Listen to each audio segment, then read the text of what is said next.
안녕하세요. 사연에 빠지다의 DJ 민영입니다. 오늘 사연자는 남편의 아주 추잡한 민낯을 두 눈으로 목격하고 말았다는데요. 과연 어떤 사연인지 들어보시겠습니다. 오늘도 두 가지 사연 준비되어 있는데요. 끝까지 들어주실 거죠? 그럼 바로 시작할게요. 구독과 좋아요 잊지 마시고 꼭 눌러주세요. 안녕하세요. 저는 40대 후반 여자입니다. 제가 40대가 된 게 엊그제 같은데 어느새 50이 코앞으로 다가왔네요. 정신없이 애들만 키우고 보니 나이만 이렇게 먹었어요. 저에게는 연년생으로 딸 하나, 아들 하나가 있습니다. 둘 다 사춘기라 요즘 말만 걸어도 까칠하게 굴어서 애들 눈치 보느라 제가 아주 힘듭니다. 주말에 오랜만에 엄마랑 같이 등산 갔다가 너희 좋아하는 파스타라도 먹고 올까? 등산 힘들면 옷이라도 한 번씩 사러 가든가. 평일 내내 늦게까지 학원 다니느라 힘들어 죽겠는데 등산은 무슨 등산이야. 나 그냥 집에서 새로 하는 드라마 정주행이나 할래. 드라마야 일요일에 보면 되지. 토요일 하루만이라도 좀 엄마한테 시간 좀 내라. 나도 이번 주에 애들하고 하루 종일 게임하기로 했어. 주말만이라도 좀 내버려 둬요. 바로 얼마 전까지만 해도 서로 제 옆에서 자겠다고 울고불고 하던 아이들이 이제는 일주일에 한 번 엄마랑 시간을 보내는 것도 귀찮게만 여기니 저는 티를 안 내도 혼자 서운해서 눈물이 왈칵했어요. 자식들 일로 힘들고 속상하면 제가 어디에 말하겠어요. 남편밖에 더 있겠습니까? 저는 퇴근하고 들어온 남편을 붙잡고 매일 아이들과 있었던 일을 상의하고 싶었어요. 하지만 남편은 언제나 집안일보다 회사 일이 더 중요한 사람이었어요. 결혼 생활 18년 동안 평일에 제 시간에 퇴근해서 가족과 함께 밥을 먹은 게 손에 꼽힐 정도였죠. 어쩌다 남편이 일찍 퇴근해서 좋아하는 술 핑계로라도 대화를 좀 해볼까 말이라도 꺼내면 도망치기 바빴습니다. 여보, 피곤해도 우리 오랜만에 같이 맥주 한잔 할까? 준영이가 고등학교는 취업 잘 되는 보건고등학교로 가고 싶다는데 당신이랑 좀 상의하고 싶어서. 당신은 그런 걸 상의라고 해? 당연히 인문계 가야지. 보건고는 무슨 보건고야. 나 피곤해서 좀 잘 테니까 저녁 먹을 때 괜히 깨우지 마. 남편은 저와 부부라고 해서 일절 상의하고 싶은 생각이 없었습니다. 그냥 자신이 정해놓은 대로 저나 아이들에게 통보하면 그만이었어요. 그래도 준영이가 가고 싶다는데 무조건 안 된다고 할 수는 없지. 애가 공부하는데 크게 흥미가 없기도 하고. 준영이 앞으로 들어간 학원비가 얼만데 공부를 벌써 포기해. 그리고 도대체 누가 공부에 흥미를 가지고 한대? 그냥 하는 거지. 괜히 애들 위한답시고 애들 말 하나하나 다 들어주지 말고 절대 안 된다고 해. 당신이 그렇게 물러 터졌으니까 애들이 대가리 좀 컸다고 말을 안 듣는 거 아니야. 제 생각을 이야기해도 남편은 들어줄 생각이 없었어요. 그러면서 모든 문제가 생기면 제 탓을 했죠. 애들이 공부를 못하면 그건 제가 애들한테 신경을 덜 써서 그런 거고 애들이 잘하면 그건 다 본인을 닮아서 그런 거라고 했어요. 큰딸이 공부를 잘했어요. 중학교 때 전교에서 5등 안에 드는 정도였는데 남편은 과고나 외고를 보내고 싶어 했습니다. 저는 딸아이가 공부를 잘하긴 하지만 과고나 외고에 갈 정도는 아니라고 솔직하게 이야기를 했어요. 학교 선생님도 그렇게 말했고요. 그런데 남편은 저에게 해보지도 않고 괜히 아이 기를 죽인다고 엄마가 그 모양이면 되겠느냐고 구박을 했습니다. 그러면서 꾸역꾸역 아이를 과고나 외고에 보내겠다고 여기저기 시험을 보게 했습니다. 딸은 아버지에게 인정받겠다고 나름대로 공부를 열심히 했어요. 그런데 딸아이가 시험 본 학교에 다 떨어졌습니다. 저야 그래도 아이가 열심히 했으니 고생했다고 위로를 했는데 남편은 혀를 끌끌 찼어요.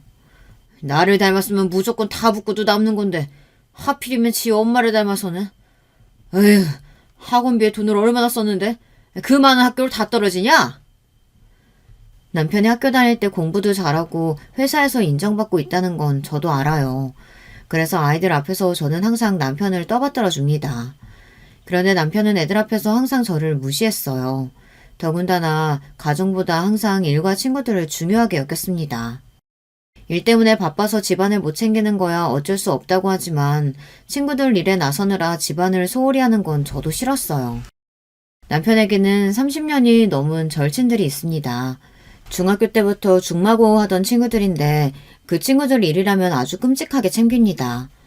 결혼 전부터 항상 한 달에 한 번씩 모임도 하고 서로 생일이면 파티도 하고 그렇게 지냈는데요. 연애할 때야 그냥 그런가 보다 했는데 막상 결혼하고 보니 불편한 게 한두 개가 아니었어요. 집안에 무슨 일이 있어도 그 친구들과 모임에는 빠지는 법이 없었죠. 한 번은 그런 적도 있었어요. 당시에 둘째가 돌도 안 됐을 때인데 저녁 먹고 나서부터 갑자기 열이 나기 시작하더니 열이 떨어지질 않았습니다.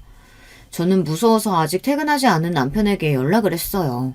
아이가 해열제를 먹어도 열이 안 떨어지고 계속 울기만 한다고 무섭다고 했죠. 그러자 남편이 하는 말이 기가 막혔습니다. 애가 열이 나면 병원에 데려가면 되지. 왜 나한테 전화해? 그럴 시간 있으면 빨리 병원에 갔다 와. 누가 그걸 몰라서 그래? 혼자 어린애 둘 데리고 병원 가기 힘드니까 당신이라도 오면 같이 가려고 했지. 남편은 항상 말을 밉살맞게 하니 저도 곱게 나가질 않았습니다. 그러게 그 나이까지 운전면허도 하나 못 따고 뭐 했냐? 나 오늘 친구들 모임이라 늦으니까 그 정도는 당신이 알아서 좀 해. 집에서 노는 사람이 도대체 애들을 어떻게 봤길래 그 어린 게 열이 나. 당신 지금 말 다 했어? 애가 아픈 게 내 탓이라는 거야? 그럼 당신 탓이지 내 탓이야? 나 약속 시간 늦어서 빨리 가봐야 되니까 괜히 나한테 전화하지 말고 병원이나 가. 남편은 남자들이 친구들과 술을 먹고 모임을 할 때 아내가 전화하는 걸 극도로 싫어했어요. 친구들 앞에서 아내가 바가지를 긁는 것처럼 보인다고 쪽팔리니까 절대 전화하지 말라는 소리를 모임에 나갈 때마다 항상 했습니다. 아무리 그래도 그렇지 남편이라는 작자가 애가 아프다는데도 걱정이 되질 않는지 그런 긴박한 상황에서조차 저에게 알아서 하고 전화하지 말라고 했습니다. 그날 제가 얼마나 서럽고 무서웠는지 몰라요. 결국 저는 이제 3살 된 딸아이 손을 붙잡고 둘째를 등에 업은 채 혼자 응급실에 갔습니다. 택시 안에서 쉬지 않고 우는 아이를 연신 달래면서요. 그날 밤 저와 아이들은 응급실에서 하루를 꼴딱 보냈습니다. 둘째 아이가 독감이라 주사를 맞고 열을 낮추느라 저는 큰아이를 안은 채로 의자에서 새우잠을 잤어요. 아침이 될 때까지 남편에게는 전화 한 통도 오지 않았습니다. 저도 지금보다 젊었을 때는 남편도 하루 종일 일하느라 힘들어서 친구들 만나 술 한잔 마시며 스트레스도 풀고 싶겠지 이런 마음으로 이해하고 넘겼지만 이제 저도 나이가 들어서 그런지 슬슬 사소한 일에도 상처받고 혼자 있으면 외롭다는 느낌이 들었어요. 그런 와중에 남편이 무시까지 하니 속이 말이 아니더라고요. 사실 애들도 어릴 때나 엄마 하면서 쫓아다니지 이제 좀 컸다고 엄마를 귀찮아 하더라고요. 애들이 학교에 가고 나면 하루 종일 저 혼자 멍하니 앉아 있었어요. 그럴 때면 이제 내가 쓸모없는 사람인가 싶어 울적해지고는 했습니다. 그래서 나가서 소일거리라도 일을 해보려고 했는데 아이 낳고 내내 주부로만 살아온 제가 할 수 있는 일이 많지 않았습니다. 그래도 뭐라도 해보고 싶은 마음에 아르바이트 자리를 알아보고 있었어요. 그런데 남편이 반대를 했습니다. 젊어서도 안 하던 일을 이제 와서 왜 갑자기 한다 그래? 그리고 당신같이 아무것도 모르는 아줌마를 어디다 써줘? 아르바이트를 알아보고 있다는 제 말에 남편은 인상까지 써가며 이제 와서 무슨 아르바이트냐고 면박을 줬습니다. 결혼하고 지금까지 제가 어떻게 살아왔는지 누구보다 가장 잘 아는 남편이 이렇게 저를 무시하니 저는 더 서러워졌습니다. 이제 남편 말이라면 절대 듣고 싶지 않았어요. 애들 어릴 때는 애들은 엄마가 키워야 하는 거라고 아무것도 못하게 하더니만 이제 애들 다 커서 나가서 일 좀 하려니까 어디서 나를 써주냐고 무시하는 거야? 써주는데 없어도 아르바이트 찾아서 할 거니까 그런 줄 알아. 이 아줌마가 뭘 잘못 먹었나? 아르바이트 그까짓 거 해봐야 얼마나 번다고 헛소리야. 이제 애들 고등학교 들어가면 수험생인데 더 살뜰히 챙길 생각을 해야지. 돈도 돈이지만 나도 더 늙기 전에 나가서 일하고 싶어. 매일 집에서 밥만 하는 거 나도 지쳤다고. 남편은 항상 제가 하겠다는 일에 순순히 그러라고 한 적이 없어요. 사실 저는 애들 낳기 전까지 유치원 선생님을 했습니다. 저는 아이를 낳고도 일을 하고 싶었어요. 친정엄마가 아이를 봐주겠다고도 하셨고요. 그런데 그때도 남편이 반대했습니다. 내 새끼 떼어놓고 남의 새끼 본다는 게 말이 돼? 더군다나 우리 애 장모님께 맡기려면 용돈이라도 드려야 되는데 유치원 선생 월급 그거 얼마나 된다고? 거기서 떼어주고 나면 남는 게 뭐가 있냐? 그냥 당신이 집에서 애들 보는 게 여러모로 이익이야. 지금 생각해보면 어떻게 해서라도 남편에게 우겨서 일을 했어야 했는데 그때는 남편 말이 맞다고 생각했어요. 내가 4배로 낳은 아이 두고 다른 아이들을 돌보러 간다는 게 마음에 걸리기도 했고요. 거기다가 애들 어릴 때는 남편도 회사에서 인정받기 위해 열심히 일하느라 애들 옆에 잘 있어주질 못했어요. 남편이 영업직이다 보니 매일 회식에 출장에 정신없이 바빴거든요. 그러다 보니 엄마인 저라도 아이들 옆에서 살뜰하게 키워내는 게 중요하다고 생각했습니다. 더군다나 연년생을 키우다 보니 하루가 어떻게 가는 건지 모르게 정신없게도 했고요. 하지만 애들이 중학교만 가도 이 정도로 헛헛하고 허무할 줄 알았다면 그때 절대 일을 그만두지 않았을 겁니다. 자식에게도 남편에게도 제가 한 일을 인정받지 못하는데 아무런 보상도 없는 희생을 왜 제가 해왔는지 후회가 됐어요. 저는 지금이라도 제 인생을 살고 싶었습니다. 아이들이 어릴 때는 애가 어려서 안 된다. 아이들이 학교에 들어가서는 이제 학교에 들어가니 엄마 손이 더 필요해서 안 된다. 이제 애들이 다 커서 좀 살만해지니 애들이 수험생이라 안 된답니다.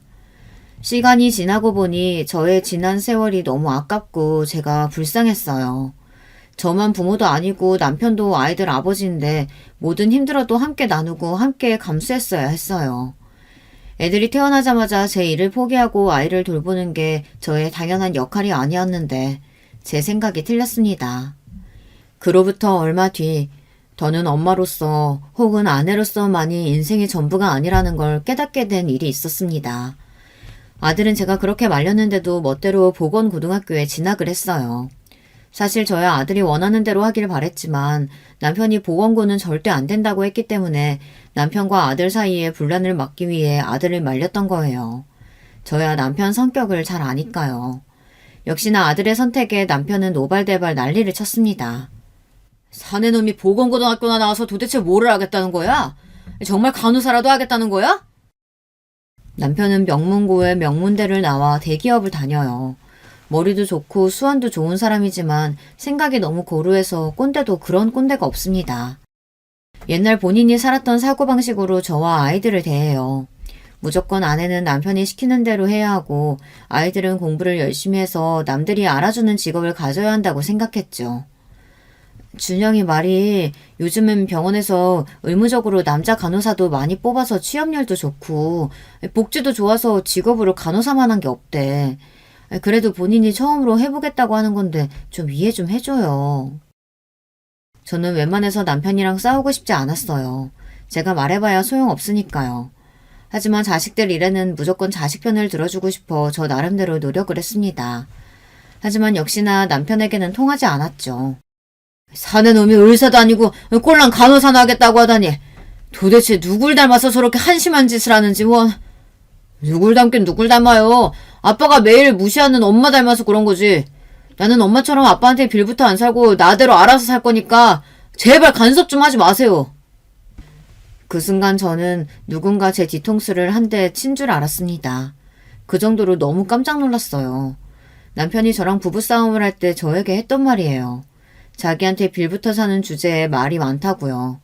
저는 아들의 말에 2번 놀랐습니다. 아이들이 아주 어릴 때였는데 아들이 그 말을 기억하고 있다는 것에 1번, 그리고 저에게 상처가 됐던 말을 아들이 한 번 더 저에게 각인시켜줬다는데 또 1번 상처를 받았죠. 그날 이후로 저는 새로운 인생을 살아야겠다 마음먹었습니다. 50을 앞두고 나서야 말이죠. 아이들이 고등학교에 다니고 수험생이 되는 건 아이들 인생이에요. 잘하든 못하든 본인들이 알아서 할 나름입니다. 제가 가만히 집을 지키고 있다고 해서 아이들 인생이 달라지는 건 절대 아니니 제가 변하기로 했습니다. 저는 그 길로 일자리를 알아봤어요. 핸드폰으로 아르바이트를 구할 수 있는 앱을 받아 하루 종일 확인했습니다. 아무리 둘러봐도 제 나이에 할 수 있는 아르바이트 자리가 보이지 않았지만 저는 포기하지 않고 매일 찾았어요. 그러다가 밤이 되면 절망했습니다. 내가 이렇게 능력이 없는 사람인가 자괴감이 들었거든요. 물론 제 잘못이죠. 남들만큼 공부도 많이 안 했고 남들 다 있는 운전면허도 하나 없으니 누가 나이든 저를 뽑아주겠어요. 그런데 어느 날이었습니다. 나이 제한 없음 주부사원 환영이라는 아르바이트 공고를 보게 됐습니다. 저는 그 길로 이력서를 보내고 며칠 뒤 면접까지 봤어요. 사람이 그래도 죽으라는 법은 없나 봅니다. 제가 아르바이트 랩을 본 지 한 달 만에 아르바이트를 구했어요. 제가 18년 만에 구한 직장은 바로 햄버거 가게였습니다. 햄버거 가게 주방에서 햄버거를 만드는 일이었는데 지난 18년 동안 주부로만 살아온 저에게는 너무도 찰떡인 일이었죠. 하루 종일 서서 일해야 하는 게 조금 힘들었지만 그것도 일주일 하다 보니 금세 적응이 됐습니다. 저는 애들이랑 남편에게 아르바이트 한다는 사실을 이야기하지 않았어요. 처음엔 제가 며칠 일하다 금방 잘릴 수도 있으니 말하지 말자 싶었는데 나중에는 말할 일이 아예 없더라고요. 제가 햄버거 가게에서 반년을 넘게 일하는 동안 아무도 제가 낮에 뭘 했는지 궁금해하지 않았어요. 저는 바보같이 그제야 처음 알았습니다. 가족 중 누구도 제가 하루 종일 뭘 하고 지내는지 물어보는 사람이 없더라고요. 한 집에서 다같이 20년 가까이 살았는데 어쩜 엄마고 아내한테 이리도 관심이 없을 수 있을까 다시 한번 서운했습니다. 그러다가 어쩔 수 없이 제가 햄버거 가게에서 아르바이트 한다는 사실을 알릴 수밖에 없는 사건이 있었어요. 제가 일하다가 그만 다쳤습니다. 원래 주방이 좁은데 바닥이 기름지고 뜨거운 기름이 있다 보니 화상을 입거나 넘어지는 일은 비일비재했습니다. 그런데 그날은 제가 바닥 청소를 하다 그만 미끄러져 발목을 삐끗했어요. 별일 아닌 줄 알았는데 일어나서 걸으려고 하니 걷기가 어렵더군요. 제 상태를 본 점장이 아무래도 안 되겠다고 걱정해서 저는 곧바로 점장차를 타고 병원을 급하게 다녀왔어요. 의사 말이 발목에 금이 가서 2주에서 3주 정도 깁스를 해야 한다고 하더군요. 저는 할 수 없이 깁스를 하고 집으로 왔습니다. 아르바이트도 한 달을 쉬기로 했어요. 저는 다리를 다친 것도 다친 거지만 일을 한 달이나 쉬어야 한다는 게 속상했습니다. 햄버거 가게 일이 재미있었거든요. 그날 저녁 학원에서 돌아온 아이들이 제 다리를 보고 왜 갑자기 깁스를 했냐고 묻더군요. 그때가 제가 햄버거 가게에서 일한 지 반년이 딱 넘었을 때예요. 저는 아이들에게 사실은 아르바이트를 하고 있었다고 말했습니다. 햄버거 가게에서 일하다가 넘어졌다고요. 그러자 자식들이 하는 말이 기가 막혔어요. 엄마가 갑자기 아르바이트를 왜 해? 아빠가 이제 아예 생활비 안 준대? 내가 고집 부리고 보건고 가서 아빠가 이제 아예 학원도 보내지 말라고 했어? 엄마 그래서 일하는 거야? 아이들은 다친 제 다리보다 제가 갑자기 왜 일을 하게 됐는지를 궁금해하더라고요. 거기다가 남편이 생활비를 줄이거나 학원비를 주지 않는다고 해서 제가 일을 하는 줄 알았어요. 그때 웬일로 일찍 퇴근한 남편이 집에 들어왔어요. 그러더니 남편도 제 다리를 보고 무슨 일이냐고 묻더군요. 저는 남편에게 또 햄버거 가게에서 일하고 있다고 말했습니다. 당연히 남편에게 좋은 소리 못 들을 거야 알고는 있었지만 아무리 그래도 제 말이 떨어지기가 무섭게 남편 얼굴이 싹 변하더군요. 뭐 햄버거 가게? 당신 지금 나랑 장난해? 남편이 대기업 부장인데 마누라가 햄버거 가게에서 아르바이트나 하러 다닌다면 그게 말이 되냐고. 내가 언제 당신 너로 돈 벌라고 했어? 남편은 애들도 있는 앞에서 버럭 소리를 질렀고 아이들은 제 행동이 이해가 안 된다며 투덜거렸어요. 엄마, 아빠가 생활비 안 준다는 것도 아닌데 굳이 아르바이트를 왜 해? 집에서 우리 챙기기 싫어서 그런 거야? 엄마가 지난 18년 동안 너희만 보고 살았는데 이제 와서 너희 챙기는 거 힘들다고 나가서 일하겠니? 그럼 왜 그러는데? 집에서 아빠가 벌어오는 돈 가지고 편하게 살면 되지. 갑자기 나가서 아르바이트는 왜 하다가 다쳐서 오는데? 그 모습을 보는데 저도 모르게 웃음이 나오더군요. 한 집에서 20년 가까이 같이 산 남편도 제 속으로 낳은 제 자식도 제 마음을 이렇게 모른다고 생각하니 웃음이 절로 나왔어요. 아무런 이유 없어. 그냥 엄마가 하고 싶어서 하는 거니까 다들 해라 마라 간섭하지 마. 다들 뭐 할 때 나한테 상의 안 하고 알아서들 결정하잖아. 평소에는 내가 뭘 하든 관심도 없으면서 갑자기도 왜 이래? 남편도 아이들도 제 말에 인상을 구겼어요. 마치 자기들이 불만이 있어서 그러기라도 하는 것처럼 저를 이상한 눈으로 보았습니다. 저는 마음이 홀가분했습니다. 제가 하는 일을 남편이든 아이들이 싫어하면 저도 많이 신경 쓰일 줄 알았는데 생각보다 너무 아무렇지 않더군요. 그리고 제가 다리를 다쳤다는 말을 듣자마자 달려오신 친정 어머니와 아버지 덕분에 기운을 차렸습니다. 제가 비록 지금은 남편에게 꽉 잡혀서 무시당하며 자식들 뒷바라지하느라 정신없이 살고 있지만 어렸을 때는 사실 귀하디 귀하게 자란 막내딸이에요. 제 위로 오빠가 둘이나 있는데 오빠들이 태어났을 때는 아버지 사업이 잘 안 되다가 막내인 제가 태어난 해부터 아버지 사업이 탄탄대로로 잘 돼서 아버지가 큰 집도 사고 땅도 샀다며 저를 무척이나 예뻐하셨거든요.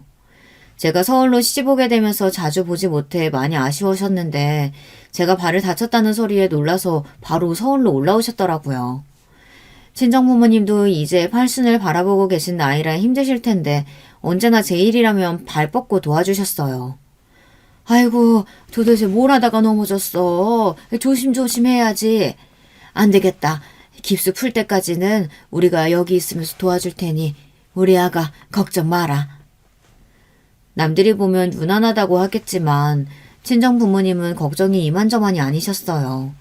시골에서 매일 농사 짓느라 바쁘신 분들이 제가 다 낫는 걸 봐야 내려가시겠다고 할 정도였죠. 안 되겠다. 당장 네 오빠한테 전화해서 바로 녹용이라도 좀 보내라고 해야지. 심지어 아버지는 시골에서 영양원을 하는 큰오빠에게 당장 몸보신할 녹용을 보내라고 연락을 했어요. 동생이 다쳤다는데 오빠가 돼서 뭐 하는 거냐고 펄쩍펄쩍 뛰시면서요. 저야 부모님이 오셔서 너무 좋았지만 문제는 남편이었습니다.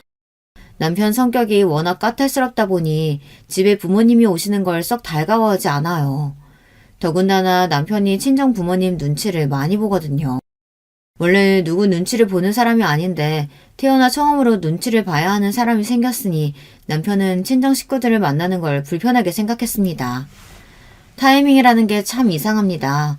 하필이면 제가 다리를 다치고 친정 부모님까지 집에 와 계신 상황에서 남편은 출장이 잡혔다며 중국에 가버렸어요.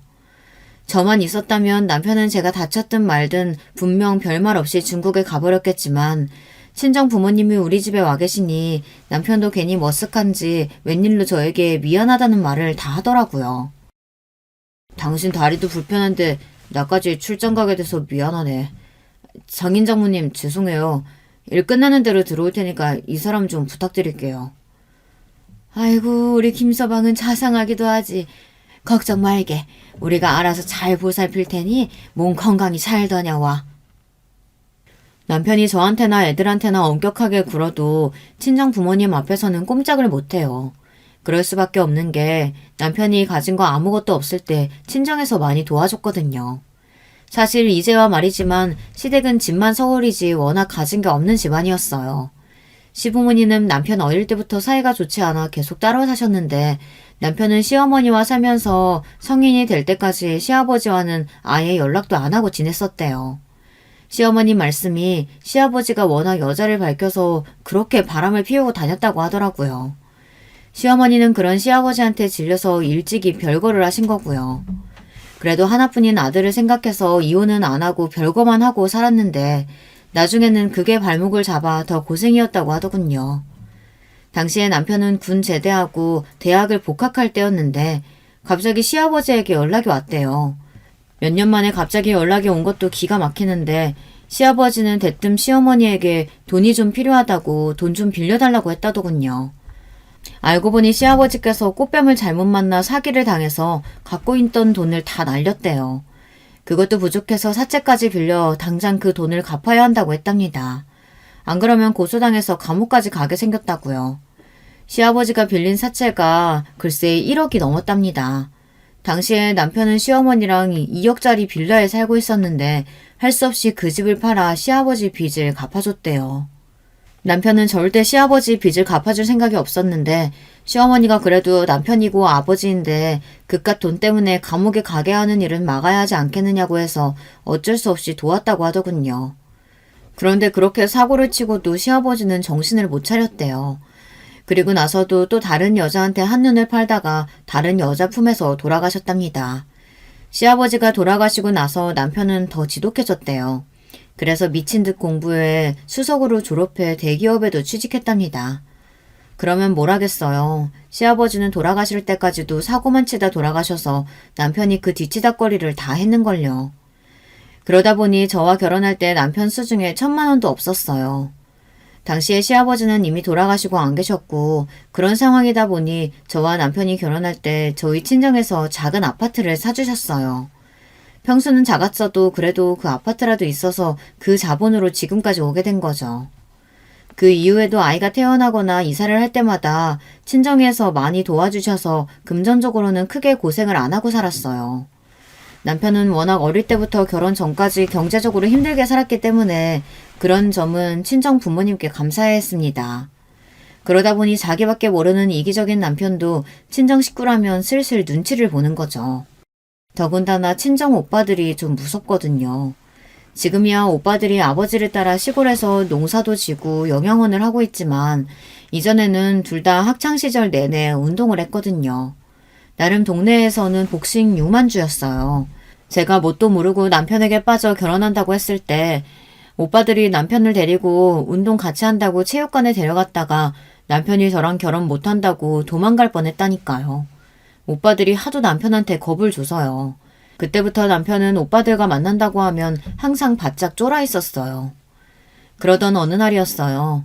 저와 남편이 결혼하고 첫째를 낳기 전이었는데 시어머니께서 갑자기 치매 판정을 받았습니다. 당시의 연세가 고작 50대 중반이었기 때문에 저희는 시어머니께서 치매일 거라고는 생각도 못했어요. 자꾸 길을 잃어버리고 비밀번호를 까먹어서 집에 들어가지를 못하시길래 아무래도 시아버지께서 돌아가신 일로 충격을 받아 스트레스가 심해서 그런 거라고 여겼습니다. 그런데 이미 치매도 상당히 진행됐다고 하니 저도 남편도 적잖이 충격을 받았어요. 결국은 그 일로 남편과 제 사이가 조금씩 틀어지기 시작했습니다. 남편은 치매에 걸린 시어머니를 우리 집에서 모시고 싶어 했어요. 하지만 저는 엄두가 나질 않았습니다. 당시에 저는 20대 후반이었고 아직 아이도 없었어요. 일도 하고 있었고요. 그런 제가 무슨 자신감으로 치매에 걸린 시어머니를 집에서 돌볼 수가 있었겠어요. 하지만 남편은 막무가내였습니다. 다짜고짜 시어머니를 모시고 집에 들어왔어요. 저는 제 의견을 항상 무시하고 멋대로 하는 남편에게 지쳐 친정 부모님에게 하소연을 했습니다. 그러자 그때도 친정 부모님과 오빠들이 바로 서울에 올라왔어요. 심지어 오빠들은 남편 회사까지 찾아가 만나나 보더군요. 김서방, 아무리 치매에 걸린 어머니가 마음에 걸려도 그렇지 자네 혼자 사는 집도 아닌데 새파랗게 어린 며느리한테 치매 걸린 시어머니를 돌보라는 게 말이 되나? 에이, 말도 안 되는 일이지. 솔직히 말해서 김서방, 자네도 양심이 있으면 그러면 안 되지. 자네가 장가올 때 해온 거라고는 뭐가 있나? 대기업 다니는 거 꼴랑 그 배경 하나 가지고 장가와서는 이제 치매 걸린 노모까지 우리 막내한테 책임지라는 거야? 오빠들은 남편을 만나 노발대발 당장 시어머니를 요양원에 모시라고 소리를 질렀습니다. 우리 부모님이 자네한테 어떻게 했는데 자네가 내 동생한테 어떻게 이럴 수가 있어? 차라리 잘 됐어. 애 없을 때 지금이라도 둘이 갈라서는 게 낫지. 난 절대 어린 내 동생이 치매 걸린 시어머니 돌보는 꼴은 죽어도 못 보니까 그런 줄 알게. 안 그러면 저와 남편을 이혼시키겠다고 했습니다. 물론 저도 압니다. 남편 입장에서는 친정 오빠들의 행동이 지나치다는 걸요. 하지만 제 입장에서는 오빠들이 있어서 다행이라고 생각했어요. 남편이 제 앞에서나 큰 소리 칠 줄 알았지 오빠들 앞에서는 말 한마디 못하는 사람이었거든요. 더군다나 당시에 결혼한 지 얼마 되지도 않았을 때였는데 이혼 이야기까지 나오니 남편도 당황했나 보더라고요. 결국은 시어머니를 요양원에 모셨습니다. 물론 남편도 저도 속이 상할 때는 있어요. 그래서 제가 일주일에 한 번씩은 무조건 요양원에 들러 시어머니를 뵈어요. 건강 상태도 항상 체크하고요. 그때로 남편과 제 사이는 많이 달라졌습니다. 남편은 저 때문에 시어머니를 요양원으로 보냈다고 생각했어요.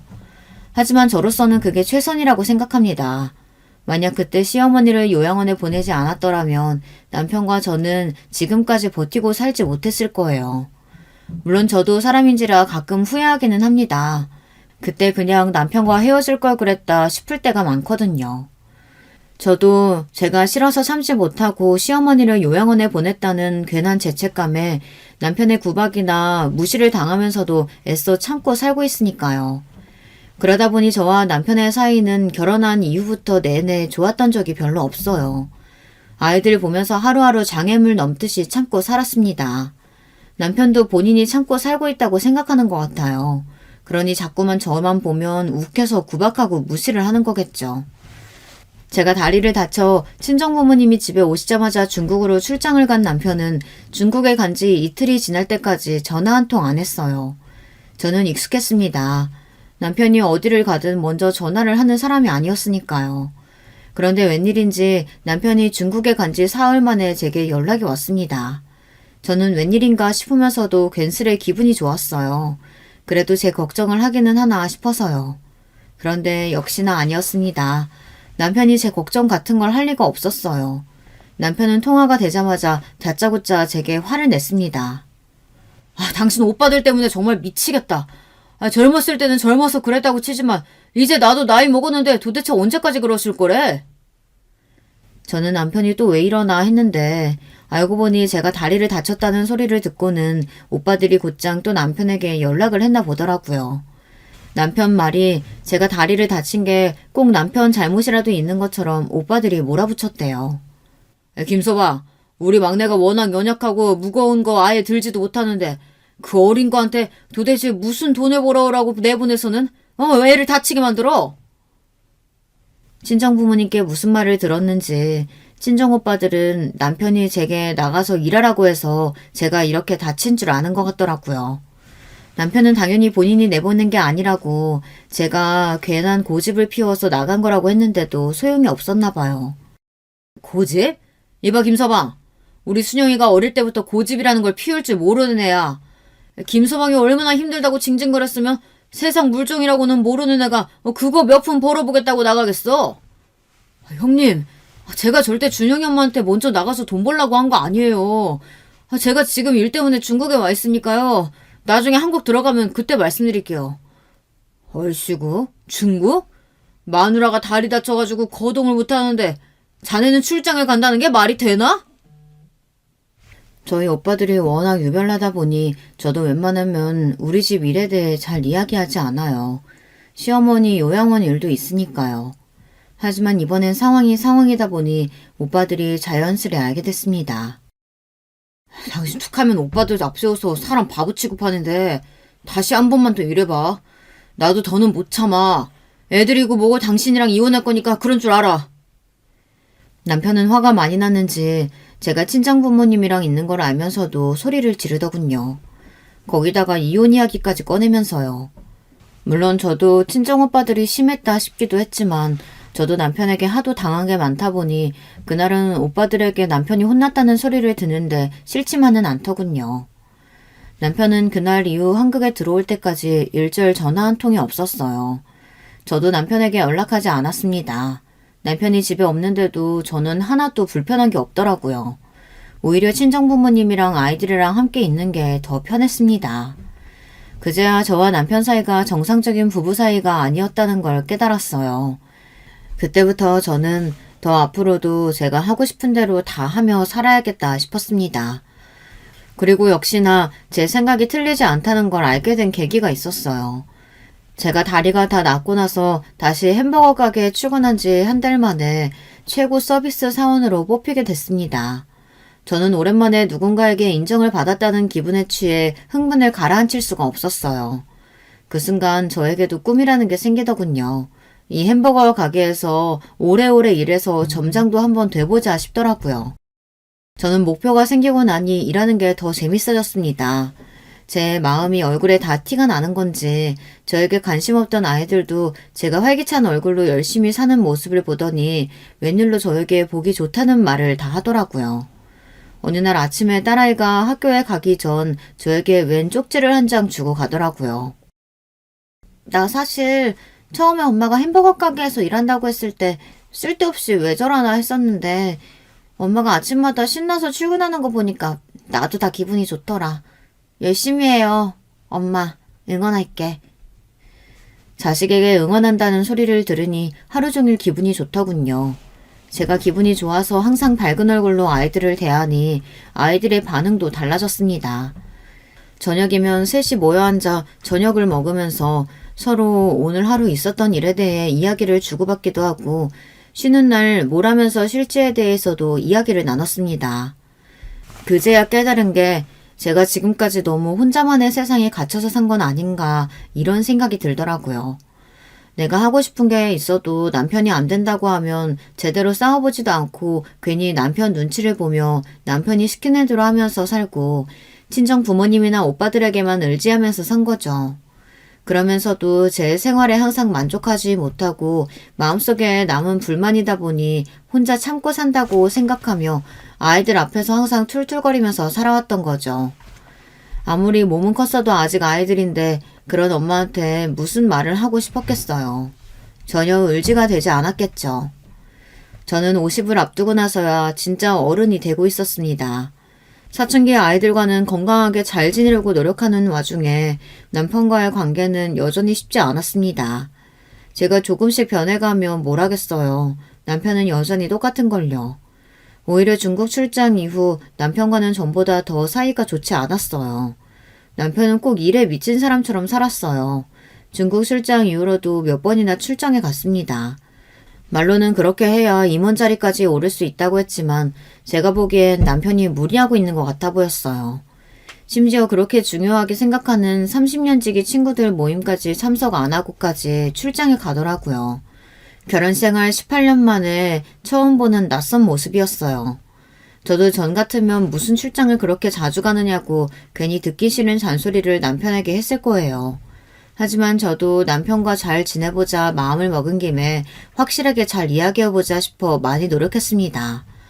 남편이 출장에 가 있을 때 아무래도 신경이 쓰일 것 같아 제가 바빠도 전보다 더 시간을 내서 시어머니께 자주 찾아갔어요.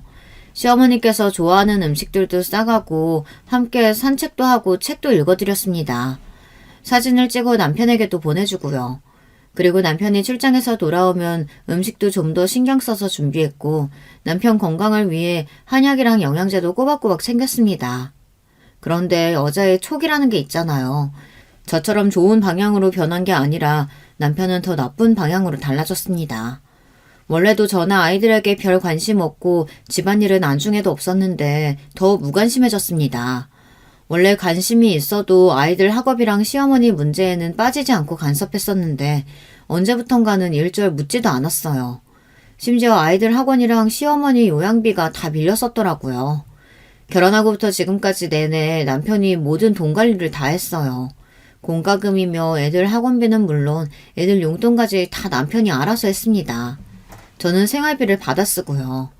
돈 관리에 있어서 지금까지 한 번도 남편이 실수한 적이 없었는데 처음 있는 일이었죠. 저는 신기해서 곧바로 남편에게 연락했습니다.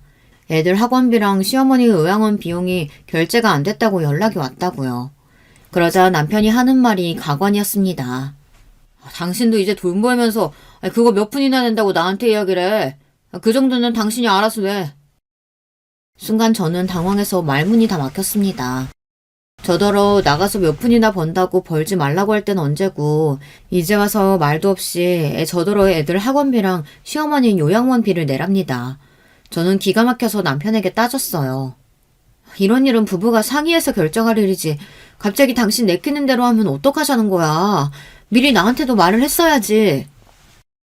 돈이 아까운 게 아니라 저와 한마디 상의도 없이 저더러 이래라 저래라 하니 기가 막히더군요. 더구나 최근 들어 남편은 어딘가 나사 하나 빠진 사람처럼 다녔어요. 매일 일이 바쁘다며 집에 늦게 들어오기도 했고 여전히 출장도 잦았습니다. 거기다가 집에 있으면 하루 종일 핸드폰만 붙들고 살았어요. 저처럼 둔한 사람이 보기에도 뭔가 이상하다고 느낄 정도였으니 남편은 분명 뭔가 이상했습니다. 그러던 어느 날이었어요. 내내 찜찜했던 마음에 불을 지피는 사건이 생겼습니다. 남편이 또 해외로 출장을 간다면서 짐을 싸놨더라고요. 이제는 하도 자주 출장을 가다 보니 저도 남편에게 어디로 출장을 가는지 몇 박을 가는 건지 묻지도 않았습니다. 그런데 남편이 출장 가는 날 새벽 저도 출근 준비를 하는데 남편이 여권을 안 챙겼더라고요. 서랍에 버젓이 여권이 있었습니다. 저는 놀라서 여권을 챙겨주려고 남편 가방을 열었어요. 그런데 뭔가 이상했습니다. 출장 간다는 사람 가방에 술이 잔뜩 들어있었어요. 옷도 출장 가는 사람이 챙겼다고 하기엔 조촐해 보였고요. 더군다나 가방 안에 수영복까지 들어있더라고요. 저는 아무래도 좀 이상해서 남편 여권을 확인했습니다. 그런데 저는 여권을 확인하자마자 충격에 빠지고 말았어요. 글쎄 남편 여권에 최근에 다녀온 나라 도장이 하나도 안 찍혀 있더라고요. 심지어 몇 달 전 제가 다리 다쳤을 때 갔다 온 중국 도장마저 찍혀있지 않았습니다. 이건 말도 안 되는 일이었어요. 제가 중국 이후로 아는 것만 해도 필리핀, 베트남, 호주 등등 서너 군데가 넘습니다. 그런데 어떻게 여권이 이렇게 깨끗할 수가 있는 걸까요? 이유는 하나뿐이었죠. 남편이 저에게 출장 간다고 거짓말을 하고 어딘가 다른 곳에 가는 거였어요. 저는 그대로 여권을 원래 있던 서랍 안에 넣었습니다. 그리고 저는 그날 햄버거 가게를 하루 쉬기로 했어요. 저는 남편을 미행하기로 했습니다. 남편처럼 이기적이고 자기밖에 모르는 사람이 이 정도로 작정하고 저를 속였다는 건 분명 예산일이 아닐 테니까요. 저는 곧장 택시를 불러 잡아타고 남편의 차 뒤를 밟았습니다. 저는 남편의 뒤를 따라가는 동안 별의별 생각을 다 했어요. 생각이 꼬리에 꼬리를 물고 커질수록 결국 바람이라는 확신밖에 들지 않았습니다. 이 인간이 이제는 하다하다 상간녀까지 있구나 싶어서요. 그런데 그 순간 남편의 차가 어딘걸로 빠졌습니다. 그런데 길이 좀 익숙했어요. 그리고 그제야 뭔가 기억이 났습니다.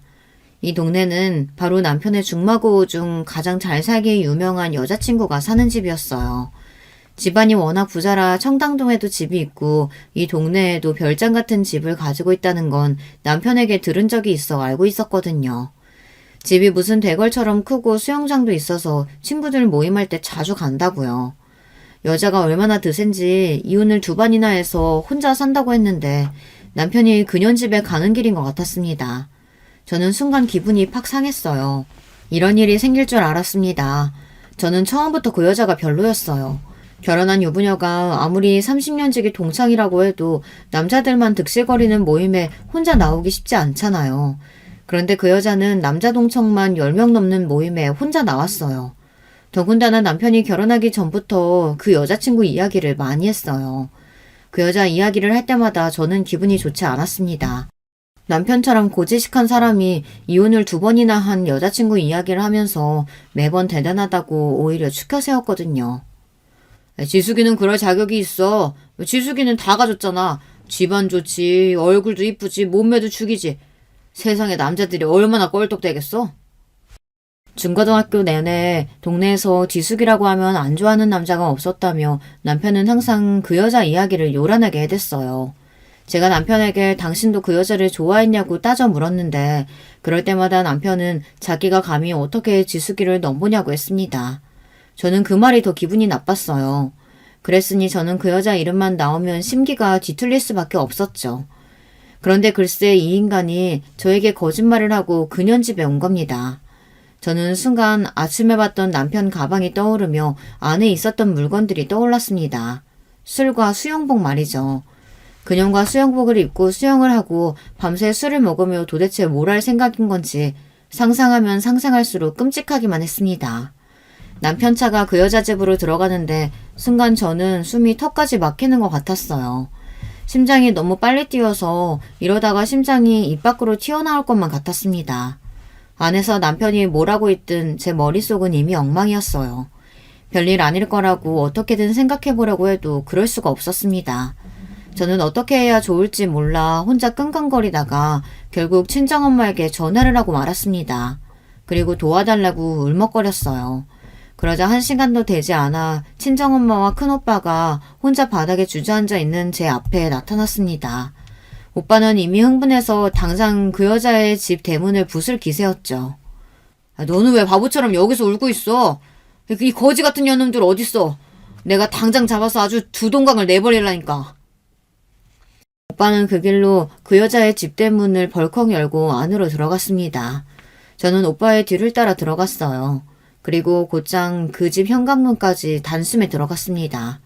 남편 말대로 집이 얼마나 큰지 한참을 걸어 들어갔어요. 잠긴 현관을 보고 저는 초인종을 누르려고 했습니다. 그런데 그때 오빠가 하는 말이 바람핀 연놈들 잡으러 왔는데 누가 공손하게 초인종을 누르고 들어가냐입니다. 오빠는 흥분한 얼굴로 집 주변을 살피더니 곧장 베란다 쪽으로 다가가 커다란 돌을 집어 그대로 베란다 유리에 던졌어요. 순간 유리가 와장창 깨졌습니다. 이런 거지 같은 년놈들, 감히 내 동생을 두고 바람을 피워? 절대 가만두지 않을 거야! 오빠가 소리를 치며 집 안으로 뛰어들어간 그때였어요. 유리가 깨지며 환하게 드러난 거실에서 저와 친정 식구들은 충격적인 장면을 목격하고 말았습니다. 지금 생각해도 정말이지 더러워서 입에 담고 싶지도 않아요.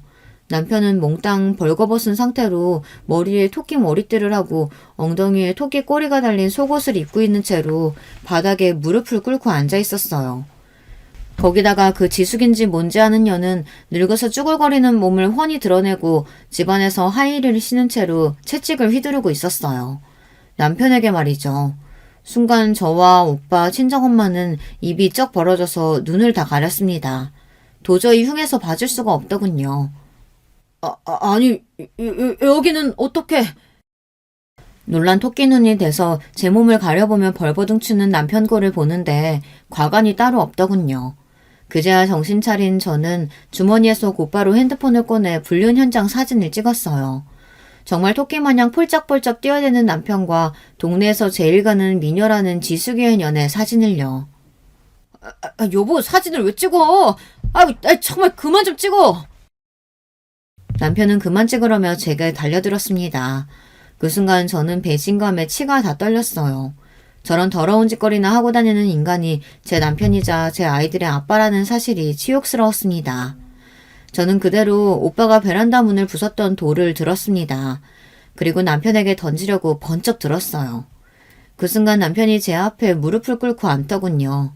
그러더니 얼마나 겁을 먹었는지 바닥에 오줌까지 싸더군요. 여보, 미안해. 나도 지숙이 제가 이런 걸 좋아하는지 몰랐어. 나도 절대 이런 짓 하고 싶지 않았는데 지숙이 전현이 자기 말 안 들으면 직장에 같이 찍은 사진 다 보낸다고 해서 미안해. 이혼 2번이나 한 년이 다 이유가 있는 건데 내가 내 발등을 찍었어. 이 새끼가 뚫린 입을 하고 아무 말이나 짓거리네. 너 안 되겠다. 오늘 한번 내 손에 죽어보자. 형님, 살려주세요. 친정오빠가 남편에게 달려들자 남편은 쫄아서 아주 주랭랑을 쳤어요. 그 모습을 보는데 저는 기가 차서 웃음이 다 나오더군요. 그리고 지난 저희 18년의 결혼 생활이 산산이 부서지는 느낌을 받았습니다. 저는 오빠에게 그만하라고 하고 그 집을 나왔어요. 물론 우리 부부가 사랑해서 18년을 살아온 건 아니지만 부부로서 의리는 있다고 생각했습니다. 그런데 저런 찌질하고 천박한 인간을 남편이라고 믿고 산 제가 너무 처량하게 느껴졌어요. 그날 사건은 제 평생 잊히지 않겠지만 그 사건이 아니었다면 평생 저를 무시하고 구박했던 남편과 헤어지기로 마음먹지 못했을지도 몰라요. 저는 남편과 이혼했습니다. 생각보다 남편과 이혼이 쉽지 않았어요. 남편 자존심에 쪽팔려서라도 금방 이혼해줄 줄 알았는데 본인은 바람을 인정할 수 없다며 끝까지 버티더라고요. 남편 말이 그년과 뭐라도 좀 해보려고 계속 저를 속이고 만난 건 맞지만 지숙이년의 이상한 취향을 알고 나서는 헤어지려고 했답니다. 그런데 지숙이년이 자신을 놔주지 않아 할 수 없이 만나고 있었던 거래요. 안 그러면 회사에 같이 찍은 요상한 사진을 다 유포하겠다고 해서요. 저도 그년과 똑같은 방법을 써서 이혼했습니다. 멍청한 인간아. 당신이 이상한 짓거리 하는 사진 나한테도 있어. 당신 이혼 안 해주면 그 사진 당신 회사 게시판에 바로 올려줄 거니까 그런 줄 알아. 남편에게 그나마 있던 일말의 정마저 다 떨어져 버린 저는 조금의 미련도 없습니다. 단 한 가지 아이들에게 부모의 이혼이라는 상처를 안겨준 게 미안하지만 저는 저런 더러운 인간을 남편이랍시고 떠받들며 살 수는 없었어요. 저와 아이들은 남편에게 벗어나 아주 잘 살고 있습니다. 남편의 귀책 사유가 확실하다 보니 재산 분할도 양육권도 저에게 아주 유리한 방향으로 잘 마무리됐어요. 단지 하나 고민이 있다면 앞으로 아이들과 전 남편을 만나게 해줄 건지 말지 하는 그 문제입니다. 아이들은 이혼하게 된 이유에 대해 아직 자세히 모르다 보니 아버지를 만나고 싶어 해요.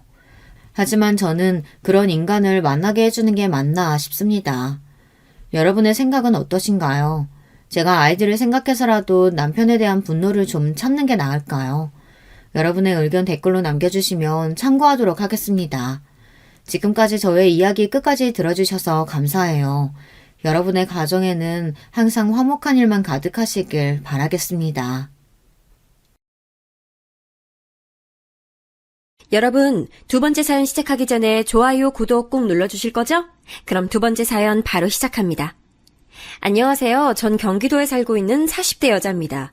전 원래 남일에 잘 나서지 않고 그럭저럭 조용히 살던 사람이랍니다. 괜히 여기저기 낑겨들어서 싸움이 나고 말이 나오는 상황들을 좋아하지 않거든요. 특히 여자들 세계에서 그런 일들이 제법 많은 편이기도 하고요. 그런데 도저히 끼어들지 않고는 못 베길 상황이 나타나게 됐어요. 살다 내가 별일을 다 해본다며 스스로도 웃길 정도로 팔 걷어붙이고 나서게 됐답니다. 이건 다름 아닌 우리 신우 때문인데요. 사실 친가족 관계도 아니고 엄연히 남인 신우 때문에 왜 나서나, 그리고 뭔 일이길래 그러나 싶으실 수도 있으실 것 같아요. 하지만 제가 다른 복은 없어도 시댁 복은 있어서 어머니랑 신우와 무척 잘 지냈어요. 의외로 남편과는 그닥 좋지도 나쁘지도 않게 지내고 있었고요. 왜냐면 우리는 소개로 만났고 아주 딱딱한 첫 만남으로 시작했거든요. 남편은 저한테 말하는 어투도 되게 기계적이고 어색했었어요. 아, 안녕하세요, 정희씨. 김대리님께 들어서 아시겠지만 저는 김명철이라고 합니다. 이렇게 만나 뵙게 되어서 반갑습니다. 아주 딱딱하게, 그것도 정없고 재미없게 말을 하더라고요. 그래서 이런 부분은 썩 마음에 들지 않았지만 그래도 이 남자 말이에요. 외모가 너무 제 스타일인 거예요. 물론 이 글을 쓰고 있는 지금은 그때에 비해 많이 빛바래고 퇴색한 부분이 있긴 합니다만, 일단 이날만 해도 말이죠. 카페 입구를 지나 제가 있는 테이블로 오기까지 몇 명의 여자들이 이 사람을 쳐다봤었어요. 그리고 동시에 제게로도 눈길이 떨어졌어요. 왜 저런 남자가 저런 여자를 만나지? 이런 눈빛들로 쳐다보는 게 너무 느껴지더라고요. 하지만 저도 그닥 불쾌하진 않았던 게 딱 봐도 제가 평소에 만났던 남자들과는 전혀 다른 급이었거든요. 아, 안녕하세요, 명철씨. 얘기 많이 들었어요. 김대리님이 엄청 칭찬하시더라고요. 저도 너무 반가워요. 저기 음료 어떤 거 드실래요? 제가 먼저 시켜볼게요. 이때 전 어떻게든 냉정 상태를 유지하려고 하면서도 이 키 크고 훈훈하게 생긴 남자를 놓치고 싶지 않아서 갖은 필살기를 다 부려봤습니다. 그냥 길 가면서 대충 봐도 키는 180을 훌쩍 넘긴 남자는 눈길이 가게 되잖아요. 게다가 어깨도 딱 벌어지고 눈썹도 진하고 눈은 크면서 엄청 순한 눈매를 하고 있었어요. 만나다 보니 점점 정이 들면서 이 사람이랑 결혼하고 싶은 생각이 있었기에 이쪽 집에 들려보게 됐답니다. 인사드렸을 당시 어머니는 서글서글한 인상으로 세 보이지 않으시는 분이었고 저보다 1살 어리다는 여동생, 그러니까 지금의 제 신우 말이에요. 그때 보니 너무 순하고 착해 보이는 거예요. 그러면서도 어쩜 그렇게 센스 있게 제가 가려운 곳을 쓱쓱 긁어주는지 얼굴도 예쁘고 귀엽고 자기 오빠 닮아서 보통 미모가 아니기도 했답니다. 이런 여동생이 있으면 좋겠다는 생각이 들 정도로 너무 착하고 사랑스러운 사람이었어요. 웬만해선 제가 같은 여자한테 이런 칭찬 잘 안 하는데 하여간 모시문데 못한다고 이 남매들은 외모도 훌륭하고 성격도 수더분했어요.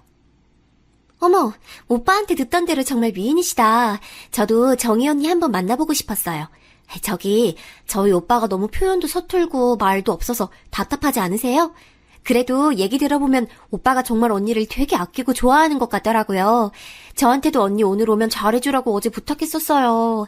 오빠가 그런 말 하는 거 정말 처음 봤어요. 저희 오빠 잘 부탁드려요. 이렇게 깜찍하게 말을 해오니 어찌 이쁘지 않을 수가 있겠어요. 초면이니까 그냥 서로서로 좋자고 하는 얘기가 아니라 진심을 담아서 전하는 게 느껴지더라고요. 그 정도로 착함이 뚝뚝 묻어나는 아주 서글서글하고 순한 사람이었어요. 이후에 우리는 정말 일사천리로 쭉쭉 일이 진행되어서 결혼을 하게 됐고요. 그 다음에 바로 귀여운 아들을 낳게 됐답니다. 연년생으로 딸을 또 낳게 됐는데 이렇게 뭔가 순탄하게 흘러가는 것 같았지만 그렇지가 않았어요. 제가 너무 철이 없었던 걸지 몰라도 사랑하는 사람과 함께 결혼해서 살면 다 행복할 줄 알았거든요. 남편이 됐고 애도 둘이나 낳고 이제 열심히 서로 도와가면서 살면 된다고 생각했어요. 그런데 애 하나랑 둘의 삶은 천지 차이더라고요. 연년생으로 딸을 낳고 쉴 틈 없이 큰일을 경험한 제 몸은 아주 안 좋아졌고 전 이때 청천벽력 같은 얘기를 병원으로부터 듣게 됐어요. 이때 너무 막연하게 들려지면서 뭔가 이 말과 제 인생이 다 따로따로 놀고 있는 것처럼 느껴지더라고요. 왜 갑상선암이라는 단어와 제가 하나가 되어야 했던 것일까요? 선생님, 암이라고요? 세상에, 저 애가 둘이에요, 선생님. 이렇게 갑자기 걸릴 수도 있는 거예요? 물론 갑자기 걸린 건 아닐 거고 저도 그 전에 건강에 대해 무척 둔감했던 터라 얼마든지 징조가 있었을 거예요. 아무튼 제가 정확하게 인지하고 알게 된 때가 너무 갑작스러웠으니 견디기 힘들었죠. 이 사실을 알게 된 우리 친정엄마는 하늘이 무너지는 듯한 얼굴을 하고 도통 정신을 못 차리시더군요.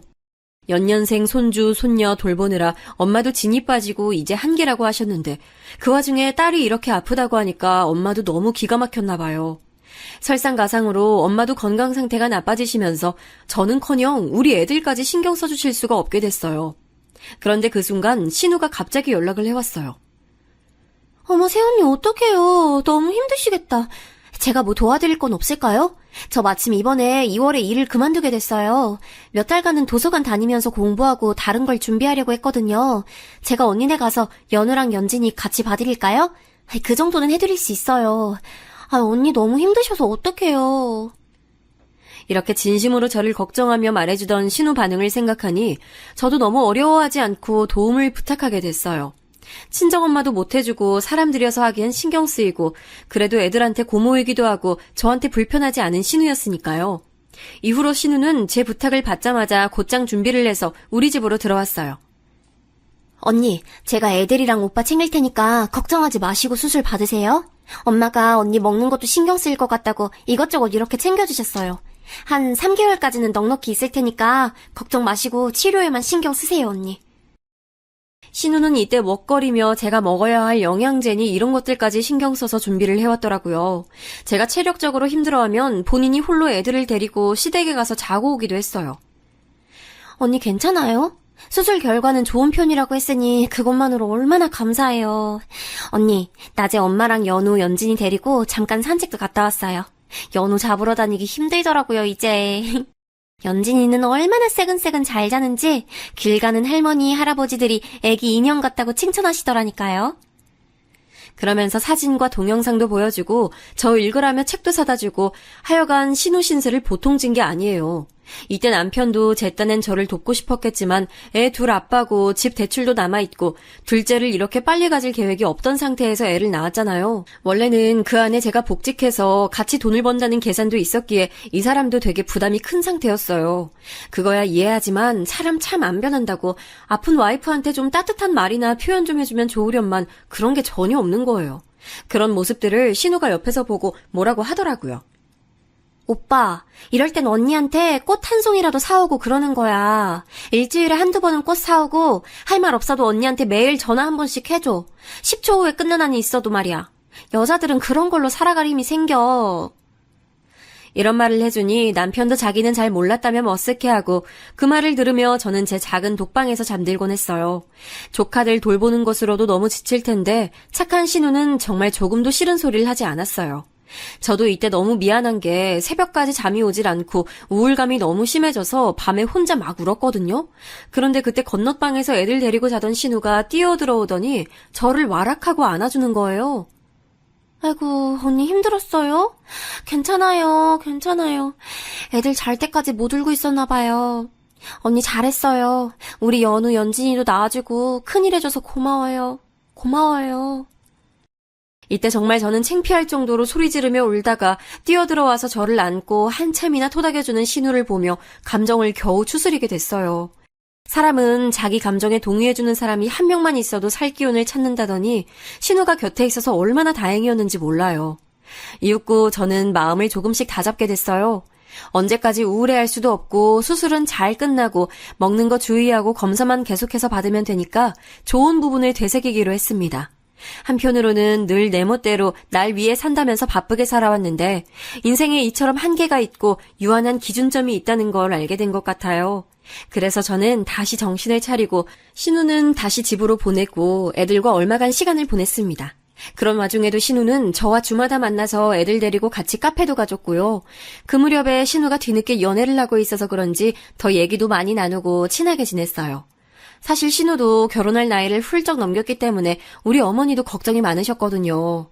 제가 봐도 참 예쁘고 좋은 사람인데 얼른 좋은 사람 만나서 가정을 꾸리길 바라게 됐어요. 그리고 좀 시간이 지나서 제가 복직하고 애들도 어린이집을 보내고 있을 즈음 신우가 기쁜 소식을 전해왔습니다. 저기 언니, 저 결혼하게 될 것 같아요. 어제 그 사람한테 프로포즈 받았어요. 엄마한테는 이제 막 얘기했고 바로 언니한테 말하는 거예요. 언니 축하해 주실 거죠? 이 말에 저는 콧노래가 마구 쏟아져 나오더라고요. 저의 결혼 전부터 애 낳고 아프고 지금에 이르기까지 많은 것들을 돌봐주고 마음 써준 신우였어요. 그런 신우가 이제 가정을 꾸리고 자기도 새로운 기로에 서 있다고 하니까 너무 축복해주고 싶더라고요. 저는 한껏 들떠서 아가씨 결혼 준비하는데 제가 다 신나가지고 따라다니고 했어요. 이후 상견례도 참석했고 예비 남편분도 마주하게 됐고요. 헌데 인물은 잘생겼지만 사실 지금 와서 생각해보면 제가 느끼기엔 인상이 크게 썩 좋진 않았던 것 같아요. 말투가 엄청 거만했거든요. 아, 자기야, 누구셔? 인사는 제대로 시켜줘야지. 이러면서 엄청 건들건들하게 아가씨한테 말을 걸더라고요. 저도 꾸벅 같이 인사를 했지만 어째 상견례 내내 고자세를 취하고 있는 거예요. 우리 어머니 말씀하시는데도 핸드폰이나 쳐다보고 있고 중간에 전화 받으러 나가고 무슨 잠깐 거래처 미팅 온 사람인 양 말이죠. 저뿐 아니라 남편도 약간 불쾌했던지 집에 가면서 저한테 그러더라고요. 뭐가 바쁘길래 예비 처거 어른들 앞에 두고 시종일관 전화질인 거야? 나이도 먹을 만큼 먹어선 어른들한테 뺀질거리는 걸 보니 영 마음이 안 놓이네. 희진이 지가 좋다고 하니 나도 더 할 말은 없다만. 잘생기고 인상이 뭔가 쎄한 사람이 있고 잘생기고도 무던한 사람이 있잖아요. 근데 이 예비 남편은 대충 봐도 뭔가 매너가 없고 사람이 좀 가벼워 보였어요. 당시에는 아가씨가 워낙 좋아하는 데다가 이미 결혼 얘기가 나왔는데 더 할 말이 없었죠.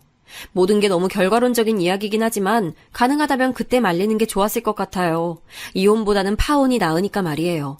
왜냐면 이후로 결혼해서 무던하게 잘 사는 줄 알았던 신우는 그렇지 않은 삶을 살고 있었더라고요. 워낙에 말이 없는 집안 사람들이라 처음엔 전혀 알지 못했어요. 신우는 저처럼 결혼한 지 1년 차에 아기를 낳게 됐고 아무래도 산후조리 힘들지 않을까 싶어 이것저것 물어봤어요. 제가 도와줄 수 있는 형편이 안 됐지만 그 전에 워낙 신세진 게 많아서 도움이 부르는 금액이라도 보태주려고 했어요. 그런데 신우 반응이 영 미적지근한 거예요. 아기 낳은 지 얼마 안 되었으니 힘들 때기도 하고 몸도 안 좋은가 보다 정도만 생각했죠. 아가씨 많이 힘들죠? 산후조리 왜 안 하고 집으로 왔어요? 집에서 아기 볼 거면 도움이라도 불러야지 혼잣 못해요. 지금 어머니도 허리 안 좋으시고 왔다 갔다 하기 힘드시니까 내가 도움이 좀 알아봐 줄까요? 못해도 최소 2주 정도는 도움이 있어야 돼요. 한 달이면 더 좋고. 도우미 비용은 나랑 오빠가 해드리고 싶은데 그럴 수 있게 해줄래요? 이런 제 말에도 신우의 반응은 어쩐지 힘이 없더라고요. 아니에요, 언니. 괜찮아요. 저 혼자서 애기랑 같이 있을 수 있어요. 그냥 너무 졸리고 좀 몸이 처지는데 지나면 괜찮아지겠죠? 애기 낳고 보니까 정말 세상 모든 엄마들이 존경스러워요. 언니도 이렇게 힘들었나 봐요. 이처럼 신우는 한사코 괜찮다고 했지만 저는 워낙 순둥하고 남한테 민폐 안 끼치려는 그 성격을 잘 알고 있었어요. 게다가 이 무렵쯤 남편으로부터 이상한 소리를 듣기도 했거든요. 저 여보 혹시 말이야 희진이한테 뭐 다른 말 없었어? 당신한텐 얘기를 했을까 싶어서. 응? 그게 무슨 말이야? 아가씨한테 아무런 연락 온 거 없는데? 남편이 뜬금없이 이런 말을 하길래 뭔가 했더니 생각보다 상황이 더 안 좋아 보이더라고요. 그게 며칠 전에 엄마가 희진이네 집에 들렀나 봐. 애기도 볼 겸해서 갔는데 그 댁에 사돈 어른이랑 식구들이 있더라는 거야. 괜시리 눈치도 보이고 해서 오래 못 있다 오셨다는데 희진이 표정이 너무 어두웠대. 엄마가 애지간해서 그런 걸로 나한테까진 전화 안 하는데 좀 걱정스러운가 봐.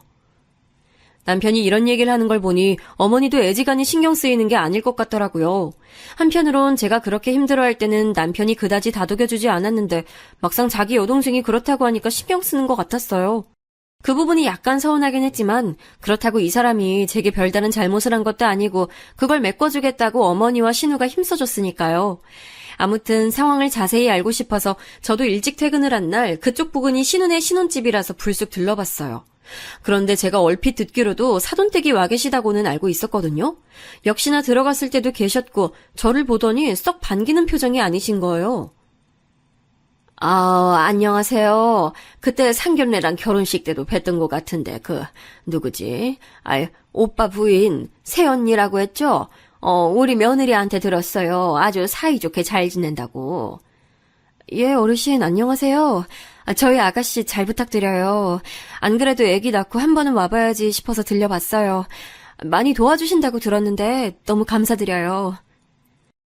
전 인사차 건넨 말이었는데 이때 사돈어른 대답은 되게 기분 나쁘게 돌아오더라고요. 그 말투만 봐도 자기 며느리를 어떤 식으로 보고 있는지 느껴졌어요. 내가 도와준다고? 난 그런 적 없는데. 제가 그래요? 말이야, 바른 말이지. 시어머니가 며느리 애 낳았다고 뭐 해줄 게 있나. 그런 건 다 필요 없는 거야. 옛날에 언제 그런 걸 받고 살았어? 아이, 게다가 감히 어떻게 시어머니한테 며느리를 봐달란 소리를 하냐고. 아유, 난 우리 손주 보러 온 거예요. 아들 보러 왔고. 이렇게 찬바람이 획획 돌게 받아치시는데 너무 무안할 지경이었어요. 아무리 그래도 그렇지 자기 며느리네 친정 식구인데 말을 저렇게 대놓고 탁탁 쏘아댈 필요가 있나요? 그 순간엔 저도 마땅히 대꾸를 하지 못했고 주방에 있던 신우는 저와 눈이 마주치자 엄청 난감하고 곤란한 듯 웃더라고요. 그리고 정말 그 밝던 얼굴이 우중충해 보이는 거예요. 심지어 이때 잠깐 눈 맞춤하는 것조차도 꼴보기 싫었던지 사돈어른은 저보고 은근 빨리 다시 가져왔으면 하는 투로 말하더군요. 이쯤부터 조금 화가 났어요. 우리 며느리 알아서 잘 지내고 있으니까 너무 걱정할 거 없어요. 우리 손주도 이제 막 잠들었어. 애기들 낯선 어른 손 타면 안 돼. 병 걸려. 조금 있으면 우리 아들이랑 식구들 올 건데 계속 있다 갈 거예요? 난 쟤한테 자기네 식구 온다는 말도 못 들었어. 얘, 온다면 온다고 말을 해줘야지. 이렇게 손님을 갑자기 들이닥치게 하면 어쩌냐? 이러면서 저 말고 신우한테 면박을 주는 거예요. 그 말에 움찔해서 신우는 어쩔 줄 몰라 하는 표정으로 고개를 팍 숙이는데 제 성질대로라면 뭐라고 바로 쏘아붙였을 거예요. 하지만 제가 나가고 난 뒤 신우는 계속 자기 시어머니랑 같이 있어야 하니 답이 없겠더라고요. 그래서 한창 열오른 상태를 슬쩍 누른 뒤 저도 웃으면서 할 말 했어요. 어머, 아가씨가 부른 게 아니고 제가 온 거예요, 사돈어른. 여하튼 오늘은 제가 갑자기 들러서 너무 죄송하고요. 이후로는 우리 조카 보러 저도 자주자주 들려볼게요. 오늘 이렇게 가는 게 너무 아쉬워서요. 그럼 안녕히 계세요, 사돈어른. 이러고 제가 훅 일어서자 그 사돈어른은 아주 못마땅하다는 얼굴로 저를 응시하더라고요. 진짜 저랑 고부관계로 만났으면 가만 안 있었을 텐데 한 다리 건너 시어머니라 뭐라 하지도 못하고 그냥 참고 나왔어요. 한 가지 마음에 걸리는 건 신우가 너무 살이 빠져있고 얼굴색이 나빴다는 거죠. 결혼 전에 그렇게 생기발랄하고 예쁘고 결혼 시기가 좀 늦어졌다 한들 주변에서 다 탐내는 신부감이었어요. 그런데 좀 더 여유 있는 집안에 시집가서 한동안 조용히 사는가 했더니 신우 남편은 엄청 가부장적인 타입이더라고요. 아내가 밖에 돌아다니는 걸 못 보고 약속도 못 잡게 하고 집에만 가둬두는 성격이었어요. 그런데다가 자기 엄마를 비롯해서 아버지며 동생이며 누나며 엄연히 한 가정인 이 집에 수시로 드나들게 놔두고 말이에요. 앞만 봐도 신우 저러다가 우울증 걸릴 것 같은데 이날 집에 와서 남편과 얘기를 하다 보니 너무 답답한 거예요. 내가 볼 때 아가씨는 이미 우울증인 것 같아. 내 눈 잘 쳐다보지도 않고 표정도 너무 우울해 보이고 거기 사돈어른 진짜 장난 아니었어. 어떻게 선물 들고 왔는데 그냥 현관에 세워두고 자기는 소파에 앉아서 중얼중얼대냐고 들어오라 소리도 안 하고 말이야. 어떻게든 빨리 내보내고 싶어서 안달인 눈치였어. 남편도 이 얘기를 듣더니 웬만하면 관여 안 하려 했지만 계속 신경이 쓰이는 듯 보이더라고요. 무튼 이렇게 갑갑한 상태로 지나가던 와중 저는 새벽녘에 신우로부터 전화를 받게 되었는데요. 진짜 엎친 데 덮친 격이라고 뭐 이런 경우가 다 있나요? 아가씨, 이 밤에 무슨 일이에요? 어디 아파요? 애기 아프고 그런 거 아니죠? 언니, 그게... 이때 신우는 몇 마디 말을 이어가지 못하고 뜸을 들이더니 나중엔 엉엉 울기만 하는 거예요. 좀 달래가면서 사정을 들어보니 이유는 딱 하나, 남편 때문이었더군요. 사실 따져보면 그 집 시어머니가 모든 원인이기도 하고요.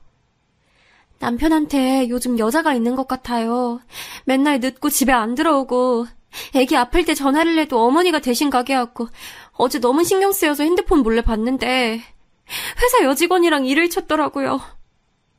저는 이 부분도 피가 거꾸로 솟았지만 그 뒤에 들려온 저쪽 시댁 식구들 반응에 경악할 지경이었어요. 뭐라고요, 아가씨? 거기 사돈어른이 아가씨한테 외려 더 화를 냈다고요? 네.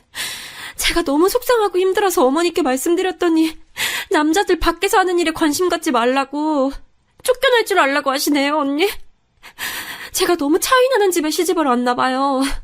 그런 거 욕심 부린 적도 없고 이 사람만 좋아서 왔는데 자꾸 자기네보다 우리 집이 못하다고 돈도 없다면서 뭐라고 계속 하시네요. 남편도 너무 배신감이 크고 어머니도 더 보기 힘들어요. 무섭고 싫어요. 이건 정말 드라마에서나 보던 막장 내용이지 요즘 세상에 저 따위 마인드를 가진 시어머니가 있는 줄 몰랐어요. 있어도 아주 멀리 남 얘기로만 알았지 내 주변에서 저런 일이 있을 줄 몰랐네요. 우리 친정언니도 독한 시집살이를 했지만 저 정도는 아니었거든요. 아들이 바람 피우는 걸 갖다가 저딴 식으로 무마하며 며느리를 외려 혼내는 시어머니라니 정말 단단히 미친 것 같아요. 그런 와중에 신우는 저를 더욱 다급하게 만들고 불안하게 하는 말을 하더라고요. 이 말에 가슴이 너무 찢어질 것처럼 아팠어요. 언니, 저 모든 게 너무 허무하네요. 결혼 괜히 했나 봐요. 나도 언니랑 오빠처럼 살고 싶어서 간절히 바라면서 결혼한 건데 애기도 어머니가 잘 못 보게 하시고 저 맨날 야단 맞아요. 저보고 아무것도 제대로 하는 게 없고 멍청하대요. 정말 그런가요? 우리 엄마한테 난 되게 소중한 딸인데 나도 엄마가 돼서 우리 애기 잘 키우고 싶었는데 요즘 같은 때는 정말 다 놔버리고 싶어요. 저 어떡하면 좋아요? 신우는 정말 모든 것에 대해 딱히 바라는 게 없다는 투로 아주 허망하게 말을 하더라고요. 조금만 엇나가도 윽박질러대는 시어머니와 거의 같이 살다시피 하면서 기가 완전히 죽어버린 거예요.